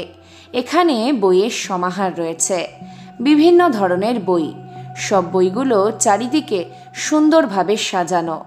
কক্ষের ঠিক মধ্যবর্তী স্থানে একটা কাঠের চেয়ার আর টেবিল রয়েছে, দেখতে অতি পুরনো, এখনও বেশ শক্তপোক্ত আছে। আলভি হেঁটে গিয়ে দক্ষিণ পাশের বুকশেলফের প্রান্তে দাঁড়ায়। একটা বই দেখে তার নজর কেড়েছে। সে বইটা হাতে নিয়ে পিছনে ফিরে তাকায়। রফিক সাহেব ওনার ইজি চেয়ারে বসে দূর দিগন্তের সূর্যের দিকে তাকিয়ে আছে। আলভিও একটা চেয়ার টেনে বসে। আঙ্কেল, বইটা তো রায়ান রহমান রাজার লেখা, তা গল্পের নামটা এত অদ্ভুত কেন? আলভির প্রশ্নের জবাবে রফিক সাহেব মুচকি হেসে বলেন, তুমি অদ্ভুত নাম কোথায় দেখলে? আমি তো দেখছি নামটা বেশ সহজ। Master mind gamer is back নামটা শুনতেই কেমন যেন লাগে। যারা যারা এই বইটা পড়ে শুধু তারাই জানে এই গল্পটা কতটা রহস্য মিশে আছে। তুমি চাইলে পড়তে পারো। আঙ্কেল, আমি আসলে গল্পের বই পড়তে অতটা স্বাচ্ছন্দ্য বোধ করি না, আর এমনিতে বইটা অনেক বড়, গল্পটা শেষ করতে অনেক সময় লেগে যাবে। তাহলে তুমি বইটা হাতে নিলে যে? বইয়ের কাভার পেজটা দেখে আমার চোখের দৃষ্টি আগ্রহ বেড়েছিল, তাই নিয়েছি। বইটা না পড়ে রেখে দাও। আঙ্কেল, আমার কাছে একটা বুদ্ধি আছে, বলবো? মাথায় যা আসে তা হয়তো বলে দাও, কাউকে নয়তো খাতায় লিখে রাখো। এবার বলে ফেলো, তোমার মস্তিষ্কে কি এসেছে? আমি তো গল্পের বই পড়ি না, আর আপনি তো master mind gamer is back এই গল্পটা পড়েছেন, তাহলে আমাকে সংক্ষেপে কিছু বলেন। রফিক সাহেব বসা থেকে উঠে দাঁড়ায়, চোখের উপর থেকে চশমাটা টেবিলের উপর রাখে। আলভি লক্ষ্য করেছে হঠাৎ করেই রফিক সাহেবের চেহারা পরিবর্তন হয়ে এসেছে, কিন্তু কেন? তাহলে কি এই বইয়ের ভিতর এমন কিছু আছে যা তিনি বলতে চাইছেন না? আলভির মনে হলো নিশ্চয়ই এই গল্পে কোনো না কোনো রহস্য আছে, কিন্তু সেটা কি? এটা জানতে হলে বইটা পড়তে হবে। আলভিও বসা থেকে উঠে দাঁড়ায়, রফিক সাহেবের দিকে তাকিয়ে ওনার দিকে একটা প্রশ্ন ছুঁড়ে দেয় সে।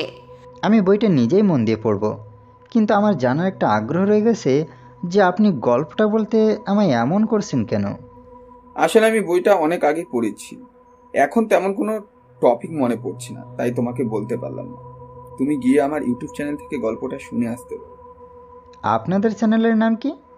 মনের ফিলিংস 2। সে যাই হোক, আমি বইটা সম্পূর্ণ পড়ব। মুচকি হেসে কথাটা বলে আলভি বেরিয়ে যায় লাইব্রেরি থেকে। পিছনে দাঁড়িয়ে থাকা রফিক সাহেব নিজেও হাসতে থাকে। মাথার উপরে সূর্যের তাপটা অনেক বেশি। সময় 12:40। এখন তো তাপ বেশিই থাকবে। আকরাম সাহেব নিজামুদ্দিন হাওলাদারের কেসের ইনভেস্টিগেশনে মিরপুরে এসেছে। ওনার পাশে দাঁড়িয়ে আছেন অফিসার আফজাল হোসেন। এই কেসটার লিড দিচ্ছে আকরাম সাহেব, কিন্তু পুরো কেসটা আফজাল হোসেনের দায়িত্বে আছে। আফজাল, কি মনে হয় তোমার, নিজামুদ্দিনকে কয়জন মিলে মেরেছে? আফজাল একটু অন্যমনস্ক ছিল, যার কারণে আকরাম সাহেবের করা প্রশ্নের জবাব দিতে দেরি হয়ে যায়। সে দ্রুতই বলে ওঠে, স্যার, আমার তো মনে হয় এটা কোনো গ্যাংয়ের কাজ না, একজনই খুনটা করেছে, কিন্তু কে সেটা জানি না। কিভাবে বুঝলে যে খুনি একা ছিল? স্যার, আপনি কি একটা ব্যাপার লক্ষ্য করেছেন যে নিজামুদ্দিন হাওলাদারের লাশের পাশে আমি কি দেখতে পেয়েছি? কিছু একটা লেখা ছিল, কি যেন সেটা? টাকা আর নারীর নেশা আমার নেই, আমি তো রক্তের নেশায় আসক্ত, আমার হাত থেকে কেউ বাঁচতে পারবে না। এখান থেকে তুমি কিভাবে বুঝতে পেরেছো যে খুনি একজন?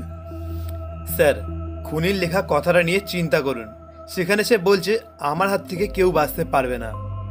যেহেতু সে একাই ছিল, তাই শুধু তার একার কথাই উল্লেখ করেছে। কেস সমাধান করার জন্য বেশ ভালো বুদ্ধি আছে তোমার। স্যার, শুনলাম নাকি থানায় নতুন অফিসার আসছে, 500 কোটি টাকা চুরির কেসটাতে আপনাকে সাহায্য করার জন্য আসছে। তুমি জানলে কিভাবে যে নতুন অফিসার আসছে? এটা তো এখনো কাউকে বলা হয়নি। আফজাল একটু রহস্যময় হয়ে বলে ওঠে, আমি জেনে যাই সব কিছু, কিন্তু কিভাবে জানি সেটা আমি কাউকে বলতে পারবো না, এমনকি আপনাকেও বলতে পারবো না। আকরাম সাহেব কিছু বলে না। এখন জোর করলেও সত্যিটা জানা যাবে না। তিনি চুপ হয়ে আছেন। স্যার, নিজামুদ্দিন তদন্তের রিপোর্টে একটা ব্যাপার কি আপনি জানেন? কোন ব্যাপারটা বলো তো, আমি এখনো জানি না। খুনি একজন মানসিক রোগী। মানসিক রোগী মানে? কি বলছো? মানসিক রোগী তো বটেই, কেননা সে নিজামুদ্দিনকে খুন করেই থেমে যায়নি, ওনার পুরুষাঙ্গ কেটে ফেলেছে, ছুরি দিয়ে ওনার বাম পাশের কিডনিটা খুলে বের করেছে। এবার আপনি চিন্তা করেন কেমন পরিমাণে সাইকো সে। একজন মানসিক রোগী কীভাবে এত সূক্ষ্মভাবে খুন করতে পারে? এক চুল পরিমাণ প্রমাণ রেখে যায়নি, আর তুমি বলছো সে মানসিক রোগী? গত 5 বছর আগে ঢাকায় এমন কিছু খুন হতো, হঠাৎ খুন করা শুরু করে খুনি, আবার খুন বন্ধ করে দেয়। সে সময় খুনি প্রায় 25 জনকে মেরেছে, কিন্তু পুলিশ খুনিকে ধরতে পারেনি। এই একই রকমের খুন শুরু হয়েছে আবার। আমার ধারণা গত 5 বছর আগে যে খুনগুলো করেছে সে আবার শহরে এসেছে। এবার হয়তো আরো বেশি খুন করবে।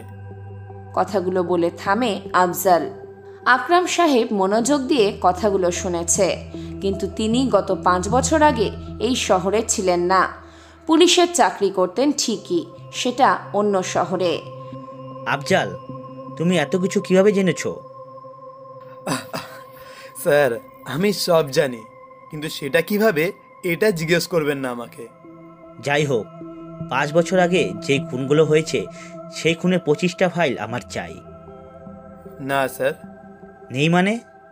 কেউ খুনি নামে কেস করেনি, এত ভয়ঙ্কর ছিল সে। আচ্ছা, তুমি থানায় যাও, আমি কিছু একটা করছি। রাত 2:45 নাইট ক্লাব থেকে গাড়িতে করে ফিরছে রকিব, আয়ান, সোহাগ, শামীম, হৃদয়। ওরা প্রতিদিনই নাইট ক্লাবে যায়। সবগুলো বড়লোক বাবার বড়লোক ছেলে। নাইট ক্লাবে যাওয়াটা তাদের কাছে একটা ফ্যাশন হয়ে গিয়েছে। গাড়ি চালাতে চালাতে হঠাৎ রকিব দেখল কে যেন রাস্তার মাঝে বাইকের উপর এক পা আরেক পায়ের উপর দিয়ে বসে আছে। পরনে তার লম্বা টুপি, মুখে মাস্ক, আবার মাস্কের ঠোঁটের অংশটুকু কাটা। লম্বা একটা জ্যাকেট, কালো প্যান্ট, কালো বুট। আগন্তুক বাইকের উপর আরাম করে বসে বসে সিগারেট টানছে। রকিব দূর থেকে হর্ন দিচ্ছে, কিন্তু আগন্তুকটি সেখানেই স্থির হয়ে বসে রয়েছে। রকিব বাধ্য হয়ে গাড়ি থেকে নামে। অনেক রাত, আশেপাশে কোনো মানুষজন নেই। রাস্তার পাশে ল্যাম্পপোস্টের আলোয় জায়গাটা অন্ধকার থেকে মুক্তি পেয়েছে। রকিব সামান্য ভয় পাচ্ছে, কেননা বাইকের উপর যে বসে আছে তার স্টাইল দেখে মনে হচ্ছে না সে কোনো সাধারণ মানুষ। রকিব মনে মনে চিন্তা করে, এমন ড্রেস আপ তো মাফিয়ারা পরে, কিন্তু এটাকে এখানে এমন ড্রেস আপ পরে বসে থাকার মানে কি? রকিবের জানা মতে সে কখনো কোনো মাফিয়ার সাথে ঝামেলা করেনি। তাহলে তার পরিবারের কেউ কি করেছে, যার কারণে এখানে তার পথ আটকে বসে আছে? কিছুই বুঝতে পারছে না রকিব। এই, কে তুই? এভাবে রাস্তার মধ্যে বাইক নিয়ে বসে আছিস কেন? ওই পাশ থেকে আগন্তুক কিছু বলে না, নিজের মতো করে সিগারেট টেনে যাচ্ছে। চারিদিকে পিনপতন নীরবতা। হঠাৎ হঠাৎ রাস্তার পাশে থাকা কুকুরগুলো ঘেউ ঘেউ করছে। রাস্তার পাশে ল্যাম্পপোস্টের আলো ছড়িয়ে পড়েছে। আগন্তুকটা কিছু বলছে না দেখে রকিব রেগে যায়, কিন্তু সে কি করবে এখন? যদি আগন্তুকের কাছে পিস্তল বা ছুরি থাকে তাহলে? আগন্তুকটা যেহেতু মাফিয়াদের মতো ড্রেস পরেছে, সেহেতু তার কাছে পিস্তল থাকার কথা। রকিবের কাছে বর্তমানে কিছু নেই যা দিয়ে সে আগন্তুককে প্রতিহত করতে পারবে। আগন্তুক তার ঠোঁটের কোণা থেকে জ্বলন্ত সিগারেটটা পিচ ঢালা রাস্তায় ফেলে দেয়। সে বসা থেকে উঠে দাঁড়ায়, হাত দিয়ে রকিবকে তার দিকে আসার জন্য ইশারা করে। রকিব একবার পিছনে ফিরে শামীমদের দিকে তাকিয়ে ভয়ে ভয়ে আগন্তুকের দিকে এগিয়ে যায়। রকিব গিয়ে আগন্তুকের সামনে দাঁড়ায়। কিছুটা দূরত্ব রয়েছে তাদের মধ্যে। আগন্তুক মুচকি হেসে রকিবের গালে সজোরে একটা চড় বসিয়ে দেয়। এটা দেখে গাড়ি থেকে সবাই নেমে আগন্তুকের দিকে আসতে থাকে। আগন্তুক পিছন থেকে একটা পিস্তল বের করে। সবাই স্থির হয়ে দাঁড়িয়ে যায়। রকিব গালে হাত দিয়ে দাঁড়িয়ে আছে, কেউ কোনো কথা বলছে না। এবারে আগন্তুক বলে ওঠে, কিরে, তোরা নাকি সবাই ভার্সিটিতে নতুন নতুন ছেলে মেয়েদের রেক দিস? সবাই মাথাটা নিচু করে চুপ হয়ে আছে। আগন্তুক পিস্তলটা নাড়াতে নাড়াতে বলতে থাকে, আমার ব্লাড প্রেশারও আছে, আবার হার্ট প্রেশারও আছে। যদি রেগে যায় তাহলে ব্লাড প্রেশার বেড়ে যাবে, আর প্রেশার বাড়লে কি হবে তা কি আর বলে দিতে হবে? এবারে আয়ান মুখ খুলে বলে, ভাই, রেক তো বর্তমানে সবাই করে, তাহলে আমরা করলে দোষ কোথায়? রেগ মানে মজা, কিন্তু তোরা এখন যা করে বেড়াচ্ছিস সেটা কিসের মধ্যে পড়ে? কারো শরীর থেকে শার্ট খুলে ফেলে তারপর সমস্ত ভার্সিটির স্টুডেন্টকে দেখিয়ে তাকে অপমান করা, এটা কি? ভাই, আমরা তো কারোর সাথে এমন করিনি। আয়ানের কথা শেষ হতে না হতেই আগন্তুক আয়ানের বাম পায়ে গুলি করে। আয়ান ব্যথায় চিৎকার দিয়ে ওঠে। সবাই ভয়ে পিছিয়ে যায়। আয়ান রাস্তার উপর বসে তার বাম পা চেপে ধরে কান্না করছে। আগন্তুক এটা দেখে জোরে জোরে হাসতে থাকে আর বলতে থাকে, তোদের সবাইকে আগেই বলেছি যে রাগান্বিত করবি না। এই ছেলেটা আমাকে মিথ্যা বলে আমাকে রাগিয়েছে, তাই একটা গুলি করে দিলাম। ওর ভাগ্য ভালো যে আমি গুলিটা পায়ে চালিয়েছি, নয়তো সোজা কপালে। ভাই, কে আপনি? আপনার সাথে কি আমাদের কোনো শত্রুতা আছে? যাকে আমার পছন্দ হয় তাকে আমি বন্ধু বানাই, আবার যাকে শত্রু হিসেবে পছন্দ হয় তাকে শত্রু। কিন্তু তোরা আমার শত্রু হওয়ার যোগ্যতা রাখিস না। ভাই, আমাদের যেতে দিন, আমরা আর কখনো কাউকে র্যাগ দিব না। আর যদি ভার্সিটিতে গিয়ে র্যাগিং করিস তাহলে এখন তো শুধু একটার পায়ে গুলি করেছি, পরে কিন্তু সবগুলোর গরম বুলেট দিয়ে মাথার খুলিটাই উড়িয়ে দেব। আর আমি কিন্তু সবাইকে দুইবারই চান্স দেই, প্রথমবার বুঝাই, আর তা না বুঝলে দ্বিতীয়বার গরম বুলেট দিয়ে মাথাটাই ঠান্ডা করে দেই। কথাটা বলে আগন্তুক বাইক নিয়ে অন্ধকারে মিলিয়ে যায়। আয়ান বুলেটের ব্যথা সহ্য করতে না পেরে জ্ঞান হারায়। সবাই তাকে ধরে গাড়িতে উঠিয়ে হাসপাতালে নিয়ে যায়। গুলি লাগা রোগী, পুলিশ কেস, তাই কোনো ডাক্তার আয়ানকে চিকিৎসা করতে রাজি হয় না। রকিব তার বাবাকে কল দেয়। 2 বার রিং হতে না হতেই রকিবের বাবা শহীদ হোসেন কলটা রিসিভ করে। হ্যাঁ রাকিব, বলো, কেন রাতে রাতে কল দিলে? বাবা, একটা বড় সমস্যা হয়ে গেছে। আমার বন্ধু আয়ানকে কেউ গুলি করে দিয়েছে। আয়ানকে হাসপাতালে নিয়ে যাও, তাহলেই তো হয়। বাবা, আয়ানকে হসপিটালে নিয়ে এসেছি, কিন্তু কেউ তার চিকিৎসা করতে রাজি নয়। কিন্তু কেন? প্রথমে পুলিশ কেস করতে হবে, তারপর নাকি ডাক্তার চিকিৎসা করবে। তুমি এখন যা করার তা করো। তুমি চিন্তা করো কেন, আমি আছি তো। কিছুক্ষণের ভেতরেই আয়ানের চিকিৎসা শুরু হবে। কল কেটে দেয় শহীদ হোসেন। রকিব গিয়ে আয়ানের পাশে বসে, সাথে আরও কিছু বন্ধুরা রয়েছে। কিছুক্ষণ পর সব ব্যবস্থা হয়ে যায়। ডাক্তার নার্সরা এসে আয়ানকে এমার্জেন্সিতে নিয়ে যায়। সবাই আয়ানের মা বাবাকে খবর দেয়। রকিব হাসপাতাল থেকে বের হয়ে গাড়িতে গিয়ে বসে ভাবতে থাকে, কে সেই আগন্তুক হঠাৎ এসে আয়ানকে গুলি করে অন্ধকারে মিলিয়ে গেল। কি রহস্য, কিছুই বুঝতে পারছি না। আজ 2 দিন পর রকি আবারও ভার্সিটিতে যাচ্ছে। আশেপাশে তাকিয়ে রকি একটা বিষয় বেশ ভালোই উপলব্ধি করতে পারছে, যে ক্যাম্পাসটা আগের তুলনায় অনেক শান্ত। কিন্তু হঠাৎ এমন শান্ত হয়ে যাওয়ার পিছনে কারণটা কি তা জানা নেই রকির। রকি নিজের চশমাটা ঠিক করে সামনের দিকে তাকায়। শহীদ মিনারের সিঁড়ির উপর রকিব সহ তার গ্যাংয়ের লোকেরা বসে আছে। সে লক্ষ্য করলো আজকে আয়ানকে দেখা যাচ্ছে না রকিবদের সাথে। হয়তো ওর গুরুত্বপূর্ণ কাজ আছে, যার কারণে সবার সাথে এখন আড্ডা দিতে পারছে না। রকি মাথা নিচু করে ওদের সামনে দিয়ে চলে আসবে, এমন সময় রকিব রকিকে ডাক দেয়। রকি না চাইতেও শহীদ মিনারের সিঁড়ির দিকে বিরক্ত দৃষ্টিতে তাকায়। কিরে, এমনভাবে তাকিয়ে আছিস কেন? দেখে মনে হচ্ছে আমাদের দেখে খুব বিরক্ত হচ্ছিস। আসলে তা না ভাই। তাহলে মূল ঘটনাটা কি? ভাই, আপনি কোন ঘটনার কথা বলছেন? আমি তো বুঝতেই পারছি না। এই শামীম, দেখ বেচারা রকি নাকি কিছুই বুঝতে পারছে না। তাই তো দেখছি, কেমন ন্যাকামো করছে। ভাই, আমি তো ন্যাকামো করছি না, সত্যি সত্যি বলছি। ওই দিন তোর সাথে ক্যাম্পাসে যা যা ঘটেছিল সেটা তুই কাকে কাকে বলেছিস? ওই দিনের ঘটনা তো আমি ভুলেই গেছি, আর এটা লজ্জার ব্যাপারে আমি কাউকে বলিনি এই ব্যাপারে। তুই যে কাউকে বলিসনি, এটার প্রমাণ কি? রকি চুপ হয়ে যায়। সে এখন প্রমাণ কোথা থেকে জোগাড় করবে? প্রমাণ বলতে সে নিজে ছাড়া আর অন্য কেউ নেই। রকিকে এমনভাবে চুপ হয়ে দাঁড়িয়ে থাকতে দেখে রকিব সহ সকলে বুঝে গেছে যে ওই দিন রাতের আসা আগন্তুকটা রকির কারণেই এসেছিল। রকিব বসা থেকে উঠে দাঁড়ায়, রকির শার্টের কলারটা চেপে ধরে। রকি কিছু বলে না, মনে মনে রাগটা পুষে রাখে। পরে হয়তো কোনো একদিন এটার প্রতিশোধ সে নেবে। তুই এমন চুপ হয়ে আছিস, এর মানে ক্যাম্পাসের ভিতরের ঘটনাটা যে কাউকে বলেছিস? ভাই বিশ্বাস করেন, আমি ওই দিনের ঘটনা কাউকেই বলিনি। তাহলে সে কে? কার কথা বলছেন ভাই? তুই যার কাছে বলেছিস তার কথা বলছি। আমি তো কারো কাছে বলিনি। তাহলে কি তোর বাপ এসে বলেছে? ধমকের সাথে কথাটা বলে ওঠে রকিব। বাবা অথবা মাকে নিয়ে কেউ কিছু বললে রকি শান্ত হতে পারে না। রকি হাত দিয়ে রকিবের হাতটা তার শার্টের কলার থেকে ছাড়িয়ে নেয়, তারপর বলতে থাকে, ভাই দয়া করে যা বলার আমাকে বলুন, আমার বাবাকে নিয়ে কিছু বলবেন না। শরীরে লাগে না নাকি রে? আচ্ছা যা, তোর বাবাকে নিয়ে কিছু বলবো না, তবে তোর মাকে নিয়ে অবশ্যই কিছু বলবো। রকি ডান হাতটা মুষ্টিবদ্ধ করে। রকিব এটা দেখে হাসতে হাসতে বলে, মারবি নাকি রে আমায়? এত সাহস! নতুন এসেই এই অবস্থা, বাকি দিনের উপায় কি? ভাই, আমি ছেলেটা খুবই শান্ত, কিন্তু একবার অশান্ত হয়ে গেলে ছোট বড় কিছুই মানি না।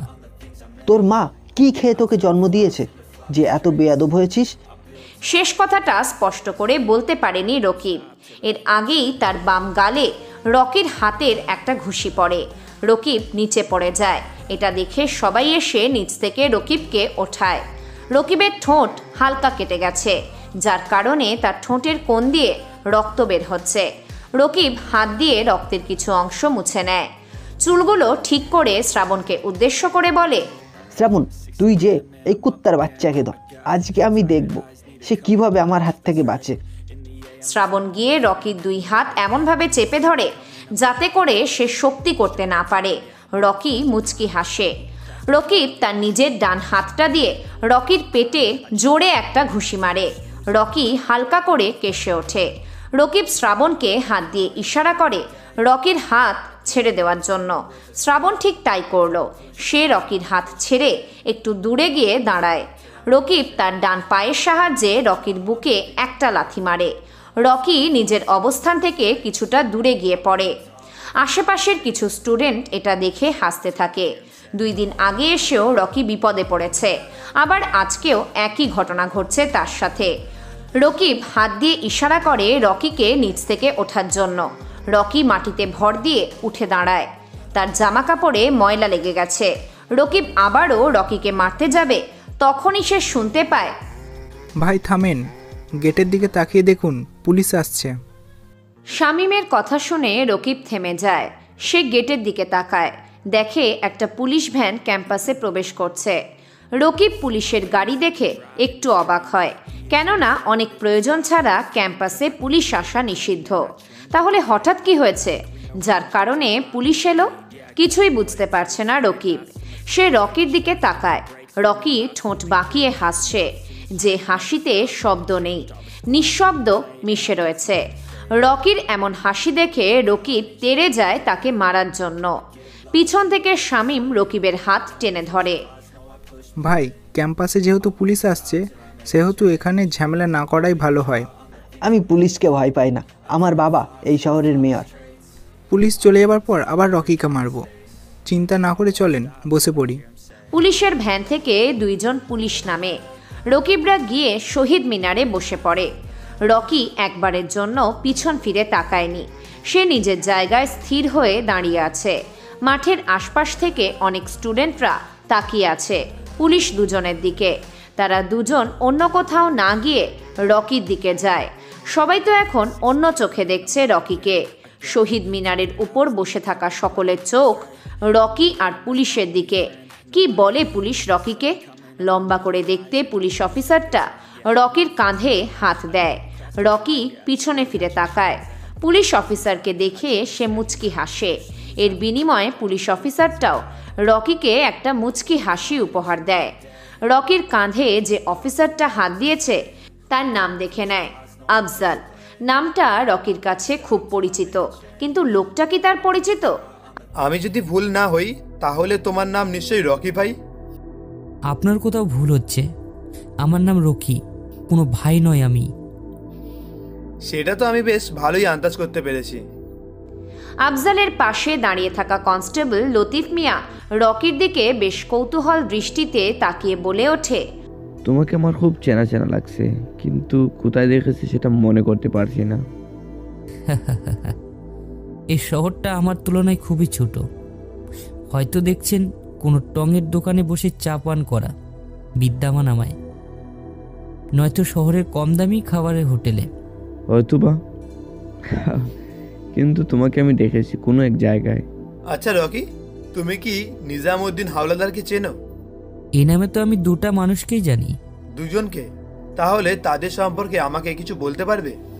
প্রথমজন হচ্ছে আমার বাবার বন্ধু, আর দ্বিতীয়জন হচ্ছে আমাদের ক্যাম্পাসের বাংলার প্রফেসর। আরে এছাড়া অন্য কাউকে চেনো না? বিজনেসম্যান নিজামুদ্দিন হাওলাদার, গতকাল যিনি মারা গেছে তাকেও না? মুচকে হেসে কথাটা বলে রকি তার জায়গা ত্যাগ করে। আফজাল আর লতিফ শুধু তাকিয়ে আছে রকির চলে যাওয়ার দিকে। ছেলেটার ব্যবহার কেমন যেন, দেখতে তো বোঝা যাচ্ছে গরিব, কিন্তু কথায় যুক্তি আছে ভালোই। লতিফ মিয়া আস্তে করে বলে ওঠে, স্যার ছেলেটার ব্যবহার আমার মোটেও সুবিধা লাগছে না, আপনি বলে নজর রাখবো। ছেলেটার দিকে নজর রাখা ঠিক হবে না। কেন স্যার? সেটা তোমাকে না জানলেও চলবে। এখন চলো প্রিন্সিপালের রুমে। আফজাল আর লতিফ মিয়া প্রিন্সিপাল স্যারের রুমের দিকে রওনা দেয়। রকিব এতক্ষণ শহীদ মিনারে বসে বসে আফজাল আর রকির বলা কথাগুলো শুনে যাচ্ছিল, কিন্তু সে বেশ অবাক হয় এটা দেখে যে শহরে আসা নতুন ছেলে, নাম রকি, তার নাম পুলিশ অফিসার কিভাবে জেনেছে? বিষয়টা কেমন যেন রহস্যময় হয়ে যাচ্ছে। রকি কি তাহলে কোনো ছদ্মবেশী পুলিশ বা গোয়েন্দা বিভাগের অফিসার? এটা কিভাবে হবে? যদি এমনই হতো তাহলে আফজাল কেন রকিকে ভাই বলে ডেকেছে? প্রশ্নগুলোর উত্তর নেই রকিবের কাছে। সে পকেট থেকে সিগারেটের প্যাকেটটা বের করে ঠোঁটে লাগায়। এখন সিগারেটই তার টেনশন দূর করতে পারবে। রকি ওয়াশরুম থেকে হালকা ফ্রেশ হয়ে ক্যাম্পাসটা ঘুরে ফিরে দেখছে আর ভাবছে কনস্টেবল লতিফ মিয়ার কথা। সে রকিকে কোথায় দেখে থাকতে পারে? বিষয়টা ভাবাচ্ছে রকিকে। এই শহরে আসার পর থেকে সে ঘর থেকে অকারণে কোথাও বের হয়নি। যেখানে গিয়েছে সেখানে নিজেকে আড়াল করে গিয়েছে। তাহলে লতিফ মিয়া রকির চেহারা দেখল কিভাবে? মনে হয় রকির মতো দেখতে অন্য কেউ হবে। এই পৃথিবীতে নাকি একই চেহারার মানুষ 7 জন হয়ে থাকে। তাহলে ঢাকা শহরে রকির মতো দেখতে আরেকজন রয়েছে। রকি ক্লাসের উদ্দেশ্যে গতিময় হয়। এই সবুজ শার্ট, চোখের চশমা, তুই এদিকে আয়। গাছতলায় বসে বসে কিছু মেয়ে গান করছিল আর তাদের মধ্যে একজন গিটারের সুর তুলছিল। রকি অবশ্য তার মোটা ফ্রেমের চশমার ফাঁক দিয়ে দেখেছিল মেয়েগুলোকে, কিন্তু সে সেখানে না দাঁড়িয়ে মেয়েগুলোর সামনে দিয়ে হনহনিয়ে চলে যাচ্ছিল। তখনই সে পিছন থেকে শুনতে পায় কথাটা, মেয়েলি কণ্ঠ। রকির ইচ্ছে নেই তাকানোর, তবুও সে পিছনে ফিরে তাকায়। কৃষ্ণচূড়া গাছ চত্বরে 6টা মেয়ে বসে আছে। এতক্ষণ তাদের সবার ঠোঁটে গানের কলি ছিল, কিন্তু রকির তাকানোর পর সকলের গান গাওয়া বন্ধ হয়ে যায়। মেয়েগুলোর মধ্য থেকে স্নেহা নামের একটা মেয়ে রকিকে হাত দিয়ে ইশারা করে তাদের দিকে আসার জন্য। রকি নিজের দিকে তাকায়। তার পরনে ছিল ঢিলাঢালা একটা সবুজ রঙের শার্ট, কালো প্যান্ট। রকি বুঝে গেছে তাকে ছাড়া অন্য কাউকে ডাকেনি মেয়েটি। রকি গুটি গুটি পায় ওদের সামনে গিয়ে দাঁড়ায়। আপু, আমায় ডেকেছেন? তুই যেহেতু এসেছিস তাহলে তোকেই ডেকেছি। জি বলেন তাহলে, যা বলার আছে। এমন আনকমন ড্রেস আপ পরে এসেছিস কেন? আমার তো মনে হয় আমি কমন ড্রেসই পরে এসেছি। সবুজ রঙের শার্ট কি কেউ পরে? আর তোর প্যান্টে এত ময়লা লেগে আছে কেন? পরিষ্কার করতে পারিস না? আপু, দামি পোশাকের মান ভালো, তাই ওই পোশাকের কম পরিষ্কার করলেও চলে। কিন্তু কম দামি পোশাক যতই পরিষ্কার করি না কেন, সেটা কখনো দামি হবে না। আমার কাছে এর চেয়ে পরিষ্কার পোশাক নেই। রকির কথা শুনে স্নেহার পাশে বসা টিশা নামের মেয়েটা বলে ওঠে, কেন রে, তোর কাছে কি ভালো পোশাক কেনার টাকা নেই? তাহলে কাজ করতে পারিস তো, ভার্সিটির গেটের সামনে থালা নিয়ে বসতে পারিস। তোর যে অবস্থা, সবাই এটা দেখেই টাকা দিয়ে দিবে। সে টাকা দিয়ে ভালো জামা কাপড় কিনবি। টিশার কথা শুনে সবগুলো মেয়ে জোরে জোরে হাসতে থাকে। রকি তার চশমাটা ঠিক করে মাথাটা নিচু করে দাঁড়িয়ে আছে। সে চাইলেই টিশা নামের মেয়েটার কথার কঠিন জবাব দিতে পারত, কিন্তু সে চুপচাপ কথাগুলো মস্তিষ্কের ভিতর গুঁজে নেয়। পরে হয়তো কোনো কাজে আসতে পারে। ধনী পরিবারের মেয়েরা সাধারণত এমনই হয়। গরিব মানুষের সাথে কিভাবে ব্যবহার করে এটা তারা জানে না। মেয়েগুলো হাসি থামায়। রকি তার বাম হাতের দিকে তাকায়। ঘড়িতে সময় অনেক হয়েছে। এখন তাকে ক্লাসে যেতে হবে, নয়তো ক্লাস মিস হয়ে যাবে। রকি তার ডান পাটা সামনের দিকে ফেলবে। সাথে সাথে মীরা নামের মেয়েটা রকিকে উদ্দেশ্য করে বলতে থাকে, কোন ইয়ারে পড়িস তুই? 2য় বর্ষে। তাহলে তো তুই আমাদের জুনিয়র। আজ থেকে আমাদের আপু নয়, ম্যাডাম বলে ডাকবি, ঠিক আছে? রকি মাথা ঝাঁকায়। এটা দেখে স্নেহা বলে ওঠে, মাথা নাড়ালে হবে না, ম্যাডাম বলে ডাক দেখি কেমন শোনা যায়। রকি ঝামেলা চায় না, আবার ম্যাডাম বলেও ডাকতে চায় না। ঝামেলা না করে উপায় আছে, কিন্তু ম্যাডাম না ডেকে কোনো উপায় নেই। সমস্ত রাস্তা এখন বন্ধ। রকি আস্তে করে বলে, ম্যাডাম আমাকে ক্লাসে যেতে হবে, আমি যাচ্ছি। কি বললে? শুনতে পেলাম না তো, জোরে বল যাতে সবাই শুনতে পায়। ম্যাডাম ক্লাসের সময় হয়ে এসেছে, আমি এখন ক্লাসে যাব। কিন্তু আমরা তো তোকে এখন ক্লাসে যেতে দিব না। কিন্তু কেন? আজকে আমরা সবাই মিলে তোর সাথে একটা গেম খেলবো, আর গেমটা লিড দেবে আমাদের বান্ধবী নেহা। নেহা নামটা রকির কাছে কেমন যেন পরিচিত মনে হচ্ছে, তবে কোথায় শুনেছে সেটা মনে করতে পারছে না। মেয়েগুলোর মধ্যে থেকে একটা মেয়ে বেরিয়ে আসে। রকি খেয়াল করলো এটা সেই মেয়ে যে গানের তালে তালে গিটার বাজাচ্ছিল। নেহা নাম মেয়েটার। নেহা তার গিটারটা স্নেহার হাতে দিয়ে রকির দিকে তাকায়। রকি কেমন দৃষ্টিতে যেন তার দিকে তাকিয়ে আছে। সে এটা দেখে বলে, কি রে এমন করে তাকিয়ে আছিস কেন? জীবনে কি কখনো মেয়ে মানুষ দেখিসনি? জি মানে আপনাকে আমি আগে কোথায় যেন দেখেছিলাম, বেশ পরিচিত মুখ আপনার। আমাকে দেখেছিস তুই? কিন্তু কোথায়? সেটা তো মনে করতে পারছি না।